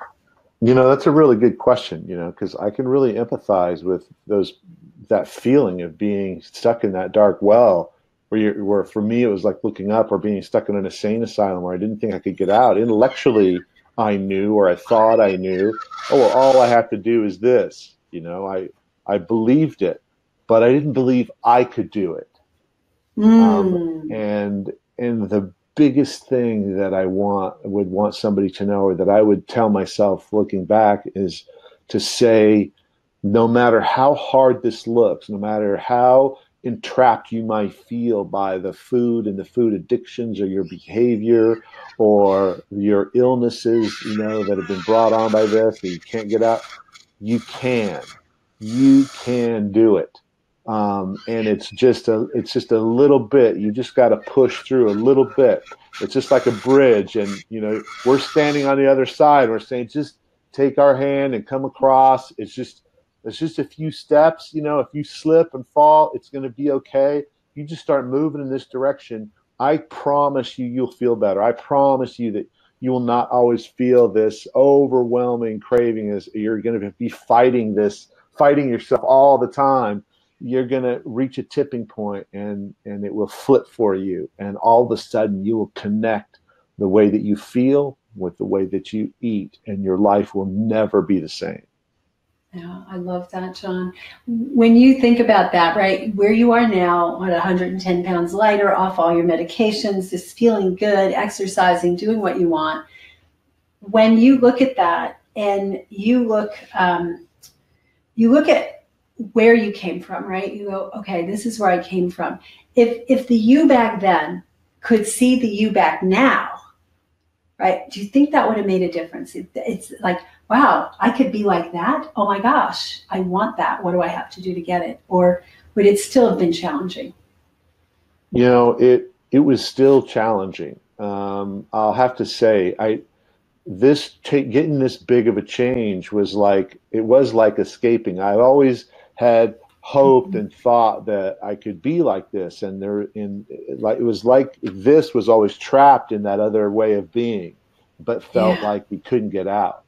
So I had the vision of it, but the belief of it was the problem. And that's where the connection comes in. That's where connecting with other people and staying in community really helps. And that's why I feel now my life's purpose is just to say, hey, if I can do it, you can do it. And I want to inspire other people to take up the challenge, to put one step in front of the other, to sit in that chair and grab those little weights, or just raise your arms up, or just move, just to wake up and seek inspiration and keep taking those steps, and your life will change faster than anything else that you could do. That's awesome. It's so awesome. So now, give us a day in the life of John McMahon right now. What's it look like for you? Well, I love to walk, and I love to walk at sunrise. There's just, you know, and I like to see the sunset. There's just some cycle about it. I love to get up just before the sun rises, and I don't always get to, but when I do and get outside before the dawn comes, I like the way that air feels, and I walk down to the ocean and get that fresh ionized air. And, you know, I'm not running or sprinting or doing anything. That's what I want to let people know is you don't have to do any crazy amount of joining the gym, or like maybe you've seen on The Biggest Loser where people are in the gym throwing up in a bucket. Oh, yeah, 4 hours a day. Yeah. No, you don't have to do any of that. You know, it's just basic movement and walking, and this lifestyle will get you there. And then, you know, that's sort of a meditation. It's sort of a framework of positively, you know, you're getting the early morning light in your eyes, which is stimulating all of your wake up hormones and your serotonin, and you're breathing fresh air. So at the same time, you're getting sunlight, fresh air, you're getting the effects of nature, you know, all of these things in just this short little walk, and then come back and prepare usually a good meal. But normally the first thing I do when I wake up is I have a big quart jar full of water, and I'll drink. That's the first thing I do. You know, like, well, a little too much information, but you know, I like to scrape my tongue first. Scrape your tongue. That's great. That's a great habit. Yeah. I'll drink my water, and then by the time I'm done futzing around the house and I've gone on my walk and come back, I'll drink another one, and I've squeezed lemon in it. Now, I don't drink any others. You know, some tea, white tea, or some herbal teas, and jasmine teas, one of my favorite, and peppermint and things like that. But I don't drink coffee anymore, especially after I read the book Why We Sleep. I know, that's a great book. But, you know, I'll come back, and my normal breakfast with my partner, you know, Chef Katie Maish, is I love having vegetables for breakfast. You know, if I don't, it'll be my big green, big green power smoothie. And when I make a green smoothie, it's got like at least 12 ounces of greens in it. Okay. So I put a lot of greens in my smoothies, and then berries. So blueberries and strawberries, and then maybe a couple little stuff. Maybe I put some maca in it, or put some walnuts or some hemp and things like that, and a couple of bananas. But most of the time, if it's cooked, I'm going to have a whole blend of cruciferous greens, and I'm going to have some black beans in there, or some garbanzo beans, or some cannellini beans with some balsamic vinegar, and then I'll sprinkle some flax on there, or have a mandarin orange, or just stuff like that. And so it's greens and beans and soups and salads and beautiful stews and legumes and I sometimes I like you know, steel cut oats. You know, now that I don't have no more insulin resistance, my you know, you can see my charts. My insulin resistance went down. My morning fasting resistance is like 1.5 or 2 right now. You know, and it's a perfect curve right back down to 2 again after I eat. So this stuff works. Yeah. I did insulin resistant, 4-hour insulin resistance, and the glucose levels before, twice during about the 9 months, and then at the end, and you can just see everything normalize, and you can see it kind of struggling and moving around, but now that the insulin resistance curve beautifully over the 4-hour periods goes off and tapers right back down again with the glucose. And so this stuff works, and tracking all that like you do is the way to go. But yeah, that's a typical day. And then I have a little kitchen timer. If I'm sitting in front of the computer, I have a little kitchen timer, and I like to set it. I have it set for 20 minutes. And so it goes off. And so I do some movement, just like you're saying. Even if I just got out of the chair and I did some air squats, right? I've got my earbuds in, but you know, I could just do some air squats, you know, and 3 or 4 air squats, or I'll go up and down the stairs once. It only takes a minute, and I'll carry a couple sandbags, boom, boom, boom. Nice. And then, like you said, have your equipment out and ready to use, not stuck under the bed or in a closet. Yeah, exactly. So we've got a little rebounder out here. You know, we'll take a little break, and I'll go and I'll just bounce on the rebounder for like maybe one song on your iPod or something, or just for a minute or two. Just the continuous movement throughout the day is almost as much as not moving. It's almost better than not moving all day and then just like going to the gym for 30 minutes or 40 minutes. Right. And studies have shown that for blood pressure, blood sugar, that having that small burst of exercise throughout the day actually keeps it steadier. And don't be afraid of it. You're not working out every 20 minutes. You're just moving, and you'll feel so much better. And just stretch this back out again, because we're all contracted, right? Our whole fascial train is all our supportive interconnective tissue is geared towards doing like this. Just open the chest, put the head back. Stretch, open that up, and you'll just feel so much better. All those little things. All those things. And the water. I love that you focused on the water, because so many people are dehydrated, and you can't be healthy if you're dehydrated. First thing in the morning, yeah. So by the time when I come back, so by the time my day starts, I've already had 64 ounces of water. And I can't stress it enough. And once you try it, once you guys try it, it's so easy. It sounds like a lot. It's not. And then, like my second one, I'll put lemon in it and just squeeze some fresh lemon in it. Nice. That's it. I'm not thirsty or hungry or craving. And you don't have to eat every 2 hours to keep yourself satisfied? No, not at all. Just blend it. Just, eat a wide variety of, legumes and non-starchy vegetables and some starchy vegetables to fill me up, whether it is sweet potatoes or whatever works for you. So here's the thing, John jump-started this process with a fast. And that's what a lot of people can't do that. A lot of people don't have the time or the finances to go and spend a lot of time at a place like that. So we need to jump-start it a little bit differently. And so we do this 30-day metabolic reset. Whereas they're basically taking out all of the foods that could possibly create a need for insulin, and monitoring with their blood sugars. And then they do that for 30 days. And then they gradually start increasing those foods back. Like you went for 30 days or something, 35 days? I did a 32-day only water fast. Then 10 days after that was a very strict, like you were saying, extremely strict refeeding protocol.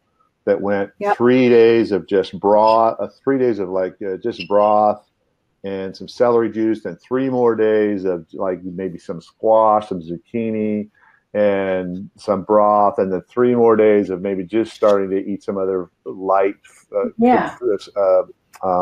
some starch like squash, other heavier squashes. Kombucha squash is what I was thinking, because I fell in love with kombucha squash.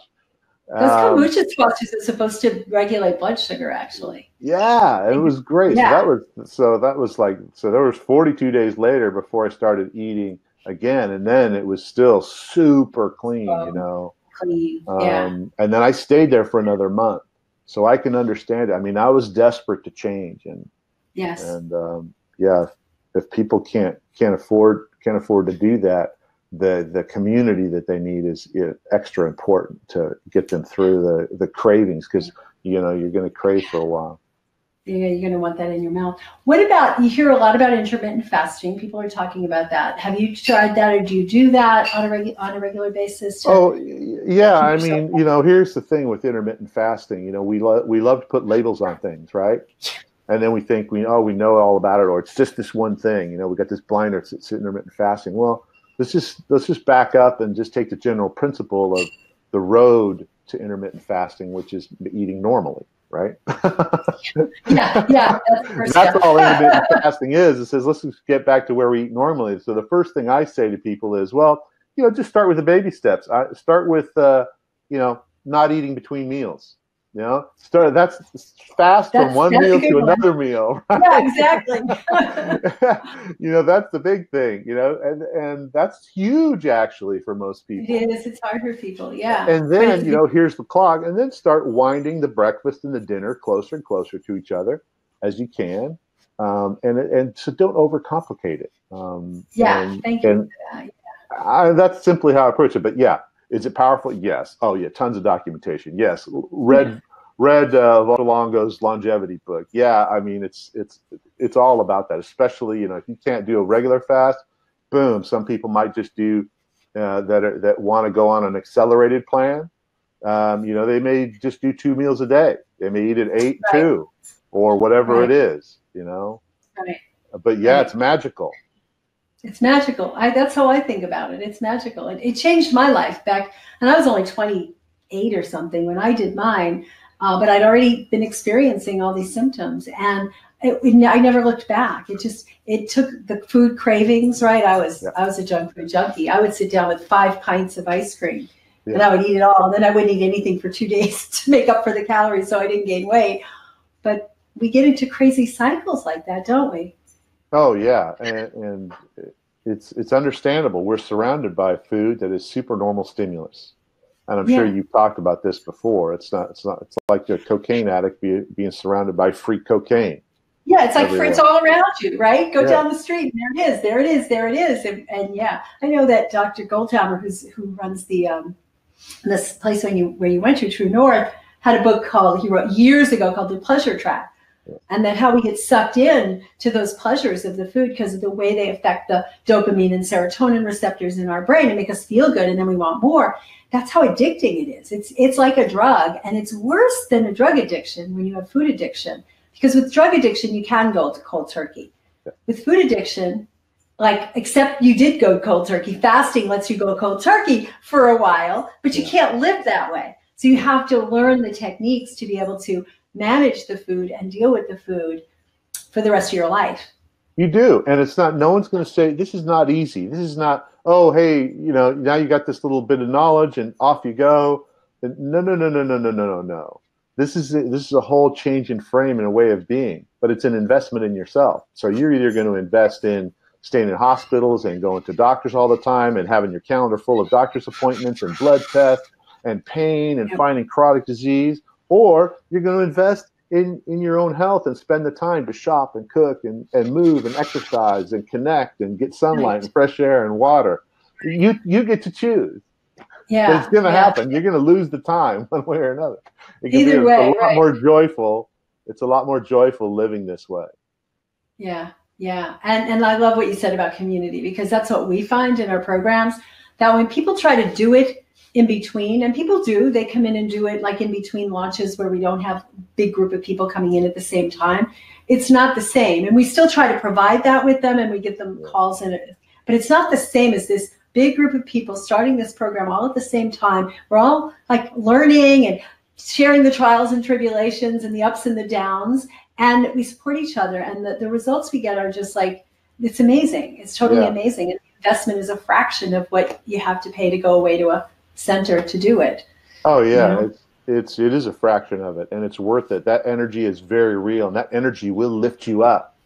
And you connect in that community, take advantage of it, and stay with it, and don't be afraid to ask for help. A lot of us, have a difficulty in doing that. I know it was a lesson I had to learn.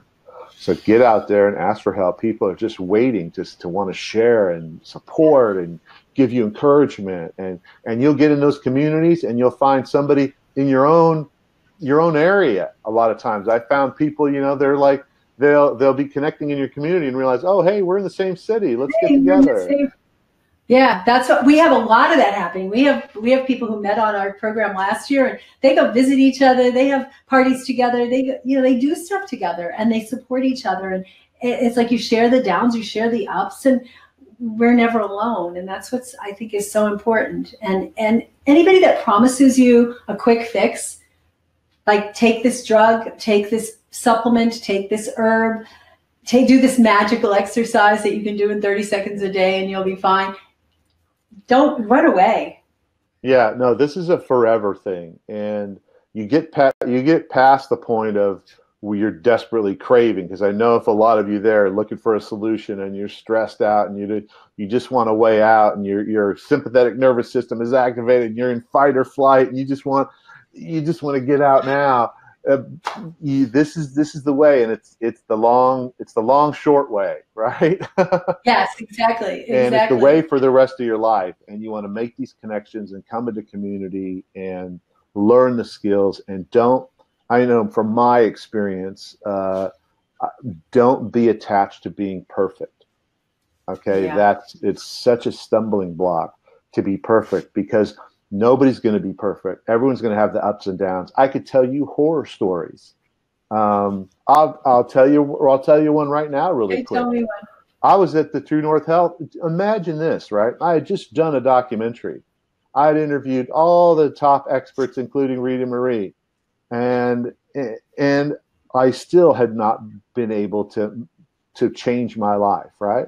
So I'm desperate. I said, I got to lock myself up in an institution. So I go there to True North.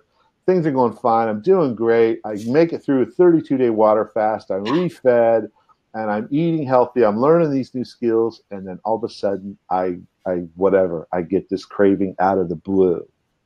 And I'm there at this place, and I went, and I had for 2 nights, like 1 day, 2, 3, like 3.5 days and 2 nights. I went to this fast food restaurant, and I drove by it. I was on my way to the park to meditate, and all of a sudden it just hit me. And I wanted that breakfast sandwich so bad, and those, the hash browns, and the coffee, and the juice, and the everything.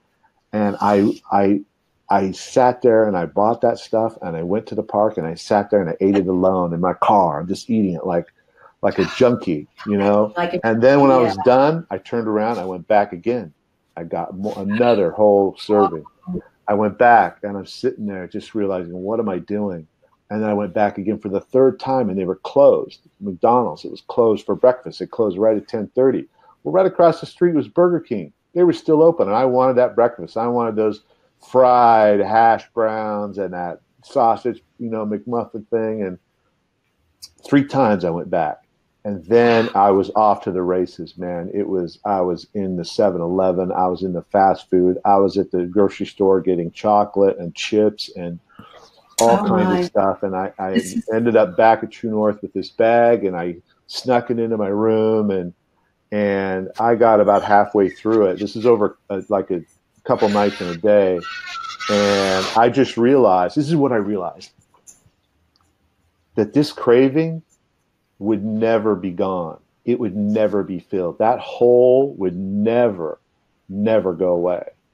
That the only way was to stop it. And I could see no end to this. And that it's like I finally got over this in this huge mega binge. And in those few days, I gained like 12 pounds. Oh my! Like 2 days, 2.5 days, because I had no salt and anything like that. But the point is now I've still had my ups and downs since then. Nothing like that, and just getting better and better. And I tell this story just to encourage you that not to worry about when you slip up. That's what your community's there for. That's what other people that have been there. They're a couple steps ahead of you that were there for, to let you know it's okay. Don't freak out. Just, get back on the horse right away. And what I do is I make sure not to fall into this trap. And this trap is, I'll start tomorrow. I'll restart tomorrow. What I'll do right away is, see, there's like a party going on in your mouth, right? With all that salt and that oil and the sugar, and you're all high on this stuff. You want to get that out of your mouth, and you have an opportunity right there. No matter how full you are, or no matter what, just whatever. I will immediately go to something that is a whole natural plant food. I'll put in my number one thing to do is greens. I say, okay, I'm going to eat the greens right away. The party's stopping. I'm not waiting till tomorrow. I'm not going to wait till tonight. I'm opportunities to change in the now. So if I'll stop somewhere, maybe I'll get a kale smoothie or a juice, a beet juice, or whatever. I'll get a banana or an orange or some whole plant food. But most of them try to go with greens. Just some kind of greens to change that bitterness. Yeah. To get that leafy greens, a salad, something with no dressing or whatever it is. But just start right away. Get back on right away. And then reach out, get an accountability partner, connect with someone in the community. And what I do, so that our brains kind of play tricks on us. They will they will underestimate, you know, the dangers, or will underestimate kind of what we ate, and we'll kind of forget about it. But I will make a habit of taking a picture and make a pact with myself that there's no judgment, there's no guilt, there's no shame, but I'm going to record because I want the right biofeedback. What am I eating? So even if I've slipped, and even if I've eaten something unhealthy, I'll take a picture of it. I made a commitment to share it with my accountability partner or my partner, Kate, and I'll say, hey, this is what I had. I need your support. And there's just that record of it without any judgment, to say, hey, this is a real thing, and then get back on, and I'll have that salad or that juice or that whatever it is. Awesome. That's a great story. Yeah. So there you go. It's a long journey. It's a life. This is an ongoing lifestyle. You know. Yeah. So connect with people. You know, like Ritamarie. You want this community, because the standard American community is going to give you the standard American death. Exactly. Thank you for that. Yes. Yes. And it's horrific. And I just watched, you know about my story with my mom and my dad and my sister. And I just look at that and go, if they had known what we know now, or if they had listened to it, if their doctors had told them what we are telling them, well, they would probably still be around. My mom would only be 84 or something, and my dad would be like 88 or something. And my sister would have been she would have been 50 something. Like, it was way too young. And I think it's all changeable with changing the diet and lifestyle, and the community is so important. So that's why I do what I do. I totally, I just seeing and hearing from all these folks. Thank you so much, John. Thanks for taking time out of your day and for sharing so vulnerably. I appreciate that. And tell people how they can get a hold of you. Where can they find you? Well, they can watch my docuseries at iThriveSeries.com. And my whole point is I'm just a regular guy. And I just want to inspire, wake people up and inspire them and encourage them to transform. That's really the name of the game. And you're doing a great job of it. So thank you so much for all you've done. And thank you for the effort and the work you put into creating that series when you were hobbling around, very overweight and very much in pain. And you were so dedicated to getting this word out and helping others that you went through that. So my heart goes out to you. Thank you so much. Thank you, Doc. And it's good to see you again. No, it's great to see you. And people are saying thank you, thank you, thank you. Yeah, thank you. You rock. Yeah, thank you for sharing. You're the best. Awesome. Thank you. Bye-bye. All right. Bye-bye. I'll see you. Vanessa said, I appreciate his sharing how we are human in this journey. Yes, Diana, his whole story is awesome and amazing. Is it okay if I tell your little story? I don't have to name you. But there's this story about your eyes that I would love to share. I think you shared it earlier in here, so I guess I could.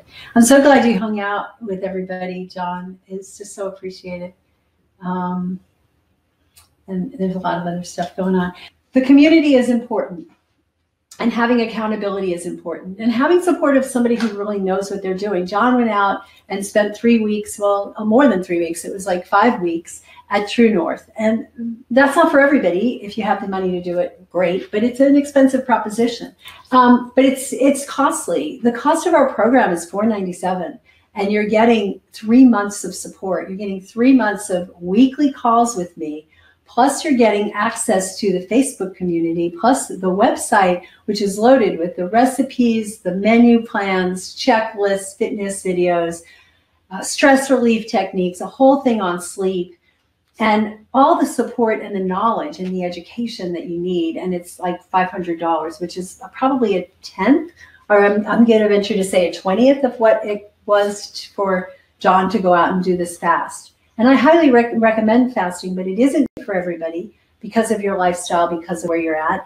And even going away to something like a Tree of Life where they do juice fasting, it's just not something everybody can do. So we put together this program to take you through 3 months of intensive support, and then another 9 months after that where you still get access to the website, you still get access to the Facebook group, and you still have access to the community. So super important. And I want you to hear from a couple of people who have been through that, and they're getting on right now and sharing their experience of what that was like for you, just to inspire you.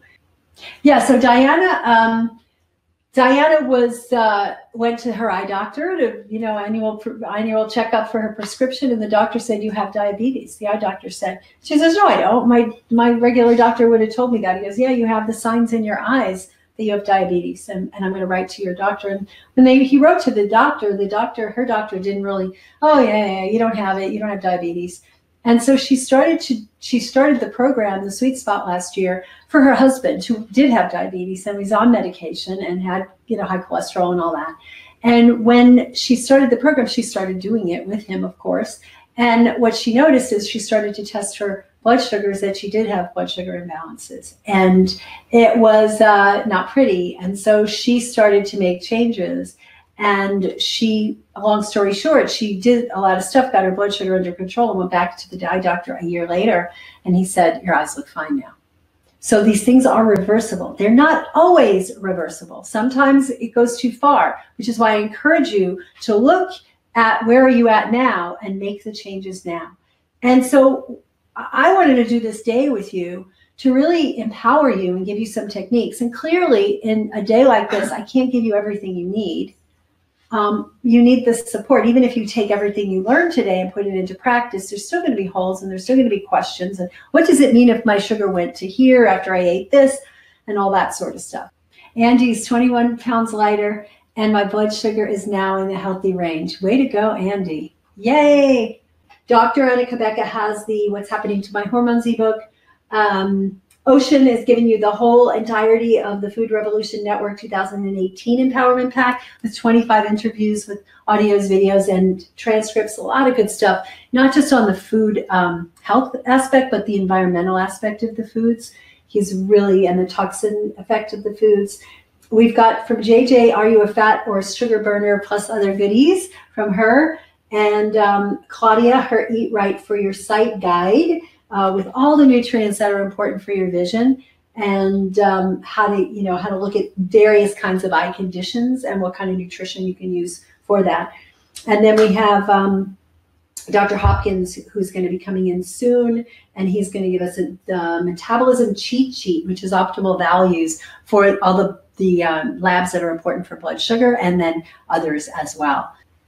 Yeah, so I want to talk about heart math as long as we're waiting. Somebody asked that after Kimberly talked about it, and she mentioned heart math, and a lot of you know what heart math is because we've been talking about it in our programs for so long. But it's a technique for getting in touch with your heart and your appreciation. And like she said, when you go into a place that's not present, right? Like you can go and pretend you're in this amazing place. Yay! I'm so good to see you. It's been so long since I've seen you. Yes, Dr. Ritamarie, but I'm back with you every time you have the sweet spot. I know you are. You joined our very first Before Be Gone program. And it changed my life. And it changed your life. So I'd love for you to share what prompted you to join a program like that. Okay. I had been told I had hypopituitarism. I was taking thyroid medicines, which I had taken since I was 13 years old. And I was taking hydrocortisone. And in one of the usual every 3 months tests that the doctor gave me, I saw that my blood sugar had gone up to 111. It was usually around 82 or 83. And I called my primary care physician. I was scared because my father was diabetic, and all his brothers and sisters, and my grandmother and my mother was diabetic also. And the doctor said, oh, don't worry. When you get to 140, we'll give you metformin. So don't worry about it. So then I called my endocrinologist, and the nurse wouldn't even give me an appointment. She said, no, you're not that off. It's until you're at 140. And we know what it is right now, and then we'll give you metformin, and then you'll get your appointment to see the doctor. Right now, you're only being checked for your adrenals. And I said, this is ridiculous. And I said, I need help. Lo and behold, I heard about you on another website. And I said, this is what I want to follow. And I heard your very first talk before you started the Then Before Be Gone program. And I said, this is what I need. This is what I need. And I started with you. Now, I have to admit that I never tested my blood sugar in the month before the program because I was afraid of picking my fingers. Oh, right.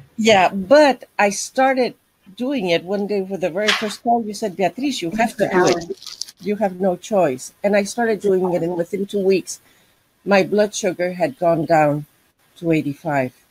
Now, I was doing everything that you said. I'm a Taurus. I'm a very stubborn Taurus. So when I'm going to do things, I'm going to do everything.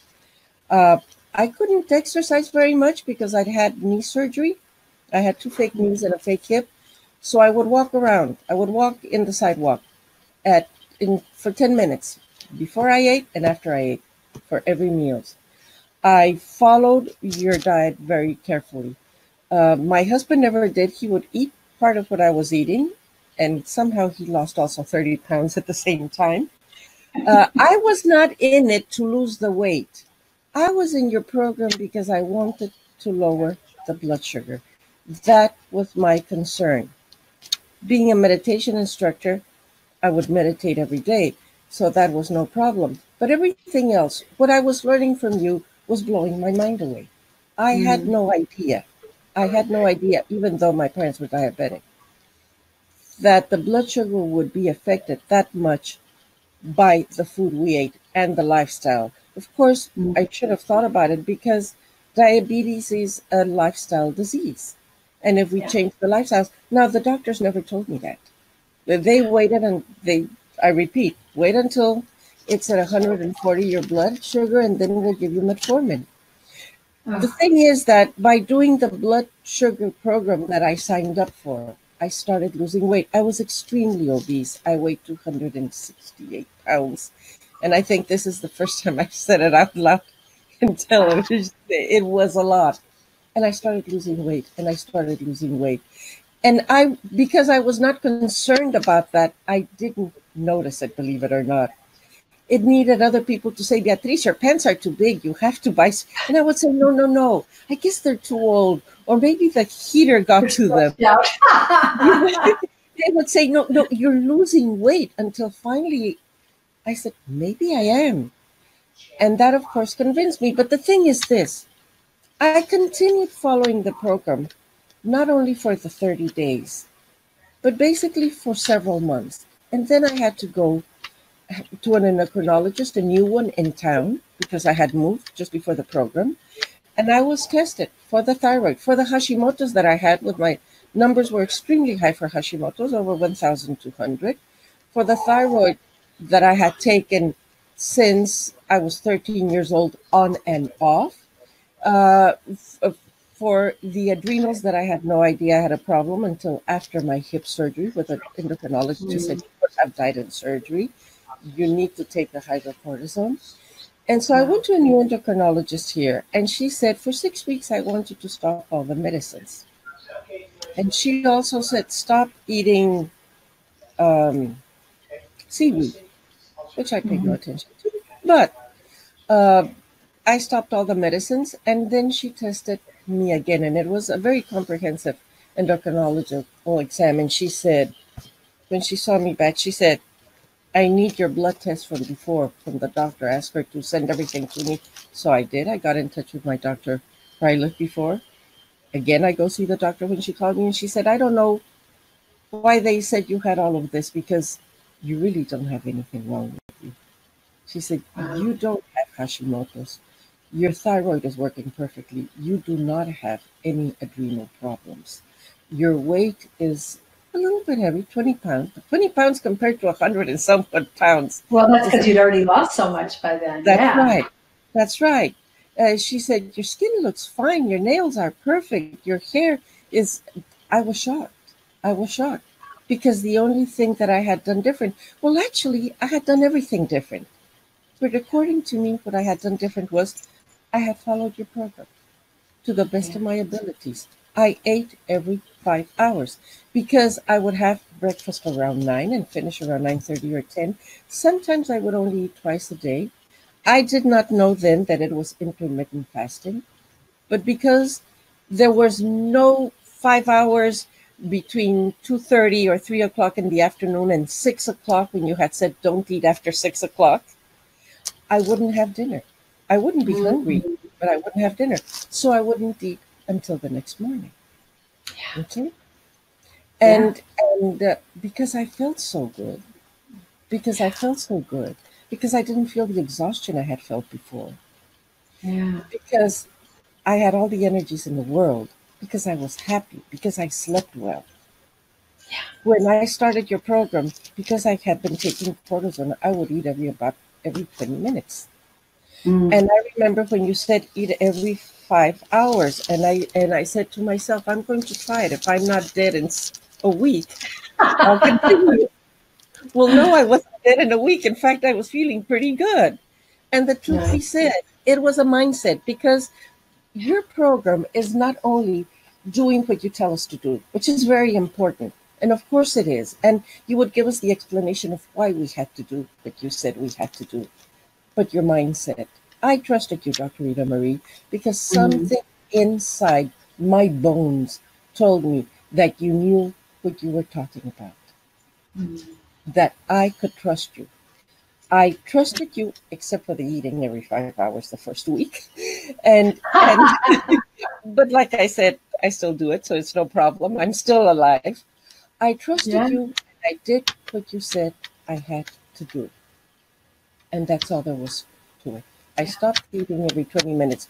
When I would tell my endocrinologist that the cortisone was making me very hungry, she would say, have celery sticks and have carrot sticks. And I would say, I don't want that. I want cinnamon rolls. I want milk and cheese sandwiches. I want ham sandwiches with a heck of a lot of mayonnaise. And I would walk around at night because cortisone would wake me up. And I would eat all these things all day and all night long. Not surprising I was a diabetic, and not surprising that I was that obese. But it changed very quickly. I had the support of my family. Not very much. They wouldn't eat what I was eating, but they wouldn't complain when I would say, I can't eat that. This is what I'm going to eat. In fact, I never said, I cannot eat that. I would say, this is what I was eating. I would take my food with me. Wherever I went, I would take at least the salad dressing. At least the salad dressing as I was going to have. I would take nuts, because if they gave you nuts with the salad, they would give you nuts either toasted, and I was doing the raw nuts, or covered in sugar. So I would take nuts. Little by little, I started carrying more and more and more of the things, the sugar that I needed, the stevia that I needed. I stopped drinking coffee because it was part of the program. I stopped eating tortillas. That's a biggie for me. I'm Mexican, you know? It didn't matter. I did not focus on what I could not eat and what everybody else was eating. I was focusing on the recipes that you had given us, which I would follow. And that's what I would take. And after a while, at first, everyone gets very nervous. How do I cook raw foods or prepare raw foods? How do I do it? Well, after a while, it's the same as cooking. You see what you have in the refrigerator and you mix it up in a certain way and you eat it. And that's all. And I decided to go on raw foods because I thought that was the best for me. You never pushed it. You always said you can eat this or you can eat that. I chose to go the raw food program, and I love it. It is with energies. You taught me so much, and you still keep teaching me, because when I am on your calls, I always learn something. That's in great. My house, but I have to go back a little bit. After my third surgery, after my second surgery and my hip surgery, my orthopedic surgeon said, if you don't lose the weight, I'm going to see you again and change your other hip. And I really don't want to. He said, I like you. I don't want to see you again on the table. I really don't. So you have to lose weight. And I tried losing weight like crazy. And I tried all the other programs that I don't have to name. And somehow they didn't work for me. With your program, I started eating every 5 hours first, and then I added the supplements. Somehow it all clicked. And my husband started saying, who is that lady? She's a miracle worker. She is a miracle worker. Well, now he has met that lady, and he just says, Dr. Ritamarie is a miracle worker. Oh, And when I say I cannot go with you because I have a call with Dr. Ritamarie, the only time I'm not on your calls is when I'm working. wow. And he says, yeah. And if you can't say hello to her, say hello to the miracle worker. That is how we move in this family.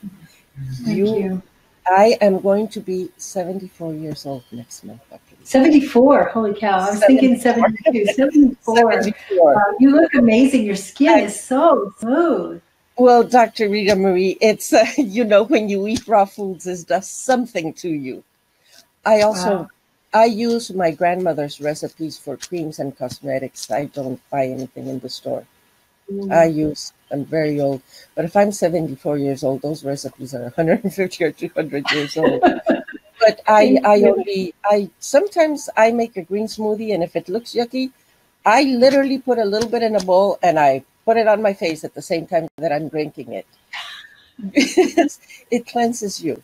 What is very important also, Dr. Ritamarie, is I'm not trying to sound like a perfect student because I'm not.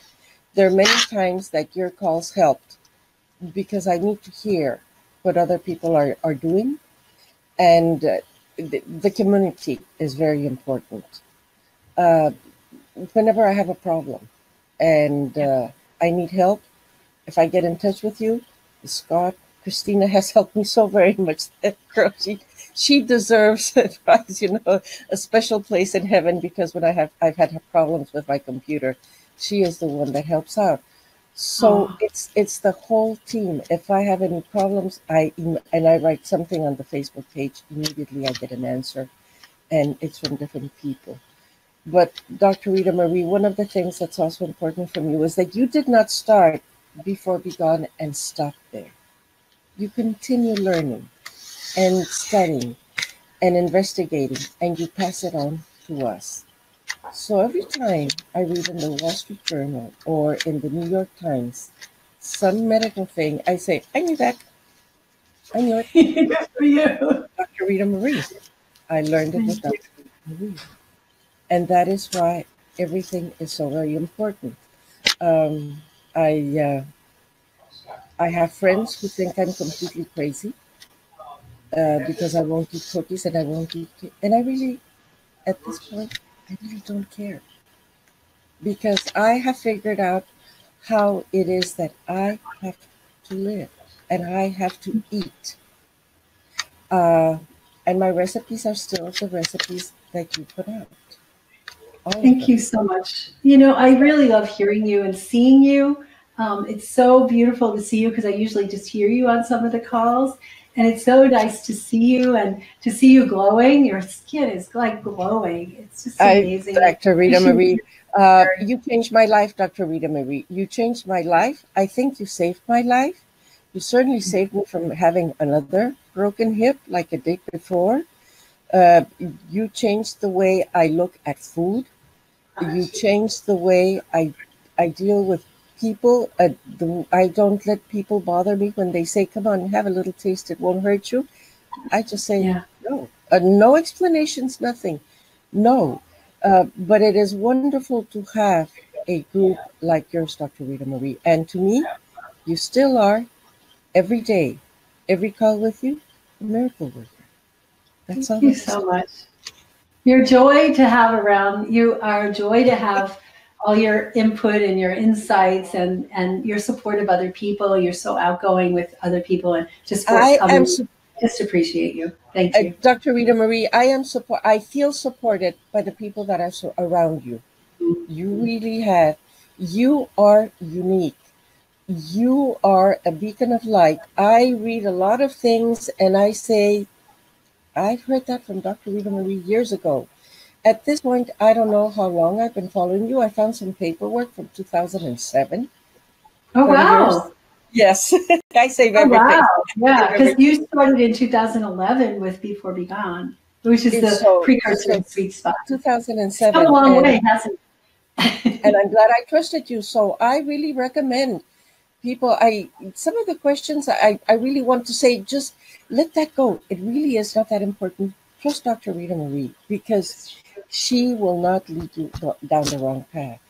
I mean, if I'm still alive after eating every 5 hours, when I was used to eating every 20 minutes, I mean, nothing can go wrong after that. There you go. You got it. I still walk for 10 minutes all day long, and for the bursts, I run in place. Nice. That's what I do. Nice. So you walk and then you run in place as part of your walk. That's awesome. Yes, as part of my walk. And I walk outside when I can. If it's too hot because the sun is too bright, because this is Florida, I walk inside my house. And right now I'm walking around 12,000 steps. And there are moments when I drive my husband crazy because we're watching television and I'm walking around the room. And I tell him, no, I have to walk. I have to walk. Yeah. That's all there is. Yeah. Good for you. His blood sugar is 85. He doesn't care. He's 85? Well, but thank you. Yes, thank you too. Thank you too. So Sandy says, my husband has type 2 diabetes, doesn't take insulin, uses a continuous monitoring device and loves it. It's very motivating and has changed his eating habits. I use a finger stick device from time to time and keep an Excel spreadsheet to track readings. I don't have diabetes. It's awesome. So I just want to say, Annette was going to tell the difference between, so people understand the difference between type 1 and type 2 diabetes. Let me find my way back home. There you go. Between type 1 and type 2 diabetes, and type 1, they used to call it juvenile diabetes. Now it's just called type 1 because type 1 is more of an autoimmune disease, and it's attacking your pancreas. And your pancreas is what makes insulin, and so you lose the ability to make insulin. And so what happens with that is when you lose your ability to make insulin, then you can't keep your blood sugars down the way they're supposed to. So it's the opposite of type 2, really, because with type 2, we have too much insulin and we create insulin resistance. So with type 1, not enough insulin. With type 2, too much insulin. Right. But here's what happens. Sometimes the type 1s develop some of the type 2 stuff, and sometimes some of the type 2s develop some of the type 1 stuff. So let me explain what that means.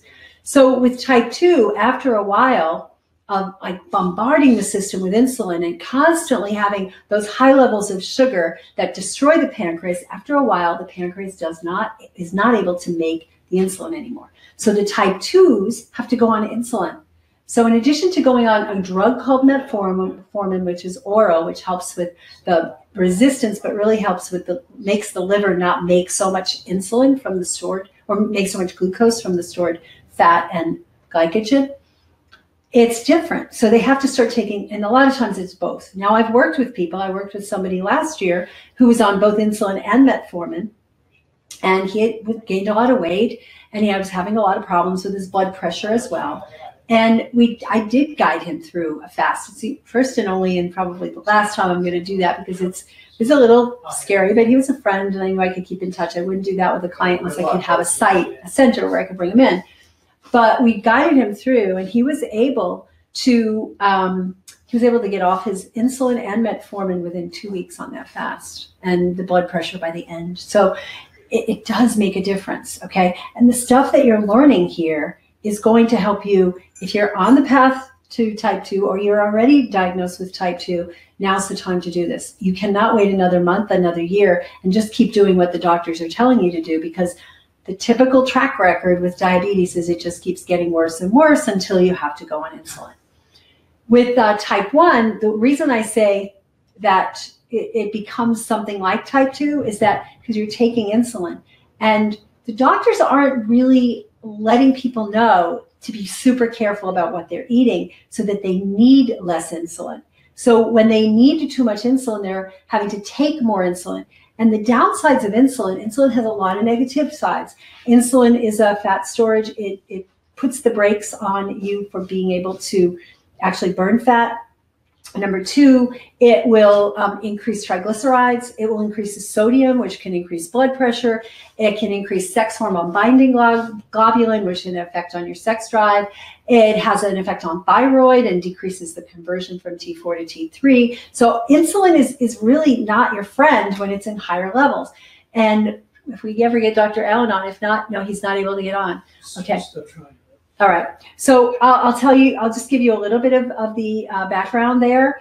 And he has this great gift that anybody that joins the program is going to get access to. But here's the deal, right? Insulin levels can be tested, and we can detect really early on if you're having a problem with making too much. The unfortunate thing is most of the doctors aren't doing it until you're diabetic and they suspect maybe you need to be put on insulin. So they'll test it. But the truth of the matter is, if you're early on, like, I mean, even a teenager, you can start to see those creeping up, because I see it. One of the signs of insulin resistance is that a belly is bigger than the hips. So when the belly is bigger than the hips, it's not a safe situation. And generally speaking, when I look at people, I can tell if they're heading towards diabetes or insulin resistance just by that. So you want to be able to control that. And the range that and Dr. Allen agrees with me on as well, it's I'm hearing myself echoing that. It's the range that Dr. Allen and I and most functional medicine doctors agree with is that 2 to 5, but really ideally 2 to 3. So 2 is a really nice level for that. And, of course you want to, if you suspect a type 1, you want to make sure that after eating it does go up. That's fasting insulin. But the range that they give you is 2 to 19. So even if your doctor did test this early on, they'd say you were fine when you're producing way too much insulin to be healthy. So we want to be able to get these tests. But here's the thing, whether or not you get any tests done, whether or not you get a glucose meter and test yourself, if you follow the layout that what we put together for a 30-day metabolic reset and you monitor how you feel, you are going to get better. You are going to see changes, and usually very quickly. If not, then we're going to dig in with you. And that's where the community and my support is going to help, where we can actually say, well, why isn't this happening? And we're going to ask you questions, not just about the diet, but about the stress levels, about your sleep, about the fitness levels, and about your timing. And here's the thing about sleep. This was one of my things, and that's why my sugar went up to 167 back in the day when I first tested it after pineapple. Is I wasn't sleeping. I was thinking, I'm doing fine. I have plenty of work to do. I have plenty of energy. I only can sleep 2 or 3 or 4 hours a night. And literally I was doing that for a long time. Even one night of bad sleep in even an otherwise healthy person is going to cause that person to have insulin resistance the next day. Now it's temporary if it's just one night. But what that says is if you have to stay up all night with a sick kid or a sick parent or whatever, work at, don't eat carbs the next day because you're not going to handle them very well. Like really be restricted. So like Ocean was saying, we want to monitor this and we want to learn how to tailor it for you. And when you have these tests, it does help. But people say, well, I'm in Canada, I'm in Europe. Can I get these tests? Maybe not. Now, if you want to get these tests run here, and that's, you go to runmylabs.com, and that's Dr. Allen's, he has arranged to have you be able to get tests without having to get your doctor to order them. So if your doctor refuses to order these tests, just order them yourselves. It may cost you a total of $100 or $150 total if you get the full panel, and even less if you just get a few. The other one I want to talk about is hemoglobin A1C. Hemoglobin A1C is a measure that gives you an estimate of the average blood glucose for the last 3 months. And like I said earlier when I was mentioning someone, average blood glucose of hemoglobin A1C of 10 means your average was 240. We know that above 100, you get pancreatic damage. We know that above 120, 140, you're starting to get the retinal damage, even sooner than that. And the peripheral nerve damage, like what John had, and he couldn't feel his feet and he got burned. He had bad ulcerations. And some people lose their limbs as a result. So we want to get this under control now. Like Claudia said, she didn't even know she had an issue, except she started testing, and that's what gave her like, oh my God, my sugar's going up to 180. Not cool. And I highly encourage you to go to thosweetspotsolution.com/now and just get signed up. So you're going to get this great bonus bundle. Plus you're going to get 3 months of weekly calls with me. Plus you're going to get access to our great community in our Facebook group, and people like Beatrice and others like her who have been through this and come back and do it again because they love coming back and being in the community. So I highly encourage you to do that. Lisa's, I signed up because I need support. I'm very isolated and no support in my life. I don't feel well and I suspect blood sugar issues. Yes, I can't wait to get to know you more and we'll help you with that. Petra, I'm ready. I'm so tired of having these binge moments. Yes, and I'm welcome. I'm so happy that you did. Rachel, the support group, is very supported from Marsha. And Marsha's she joined us last year, and she's just so active, and everybody knows Marsha. Jean, I'm very interested in yet a little apprehensive. I really need something to work. I need to get my health under control. So here's the deal. Try it, right? We have a 30-day money-back guarantee.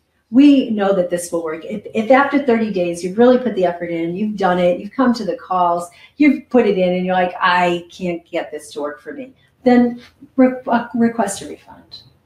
I signed up because Cheryl, I want to get my body in balance and prevent getting diabetes. Yay. Marlene says, would love to take the program. Can't spend the money. We do have a 3-pay option, so don't be concerned about that. Vanessa said, I can't believe the first time I let freaking my finger hold me back from getting knowledge that I have learned since working with you. I had no idea insulin issues were at the root of some of my issues. Thank you, Vanessa. Lauren, I did it last year because I was insulin resistant. A1C was 5.8.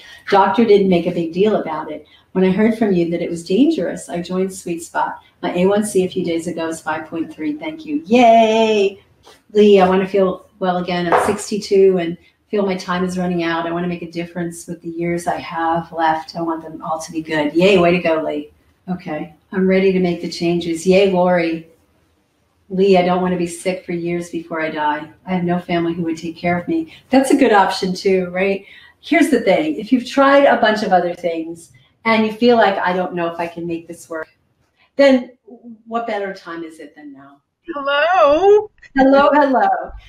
I am a great fan of Dr. Ritamarie and all these programs, and this will be the 3rd time that I'm taking Sweet Spot.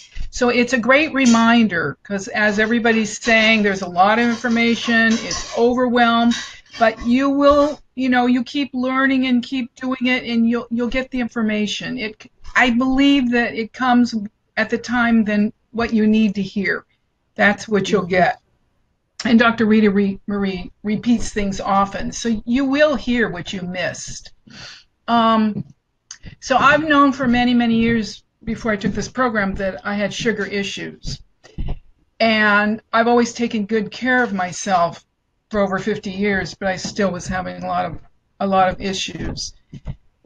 And I think we need to always, as much as possible, get to the root cause of things. And mine was mercury poisoning from mercury in my mouth and dental problems.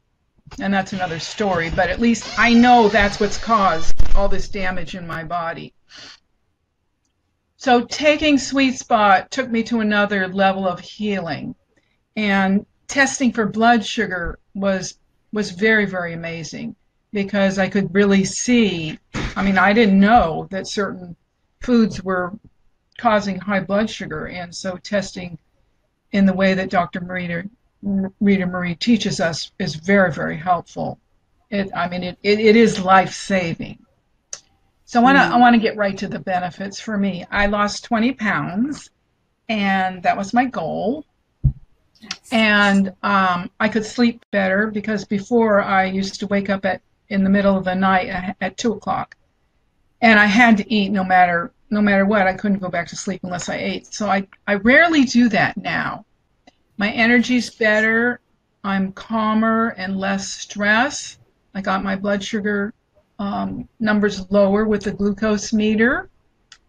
And let's see what else. I love to play with food, and Dr. Ritamarie teaches us very delicious, she's going to do it soon, very delicious, simple recipes that you will have fun with. I can guarantee you. I just love it. And another huge benefit, as many people have been talking about, is this supportive community. I've been looking for this for a very long time, and these people are just, Dr. Ritamarie, Lynn, Marsha, all these people are just absolutely wonderful, so supportive, so helpful. The program's very well organized, and Dr. Ritamarie and Lynn give a lot of information, a lot of tips and trips. This information is lifetime. It's a lifetime and lifestyle change. And it's much more than food. And yes, you will get overwhelmed. That's just a part of it.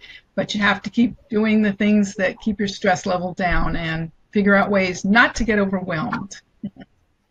So yeah, I know I was going to address the overwhelm. For most people coming into the program, there's a high level of stress to begin with, and just a little bit more is what puts you over the edge. And we're going to work with you on that emotional, energetic aspect of overwhelm, because it's kind of an MO for a lot of folks, just to be in overwhelm, and that's what we want to help you with.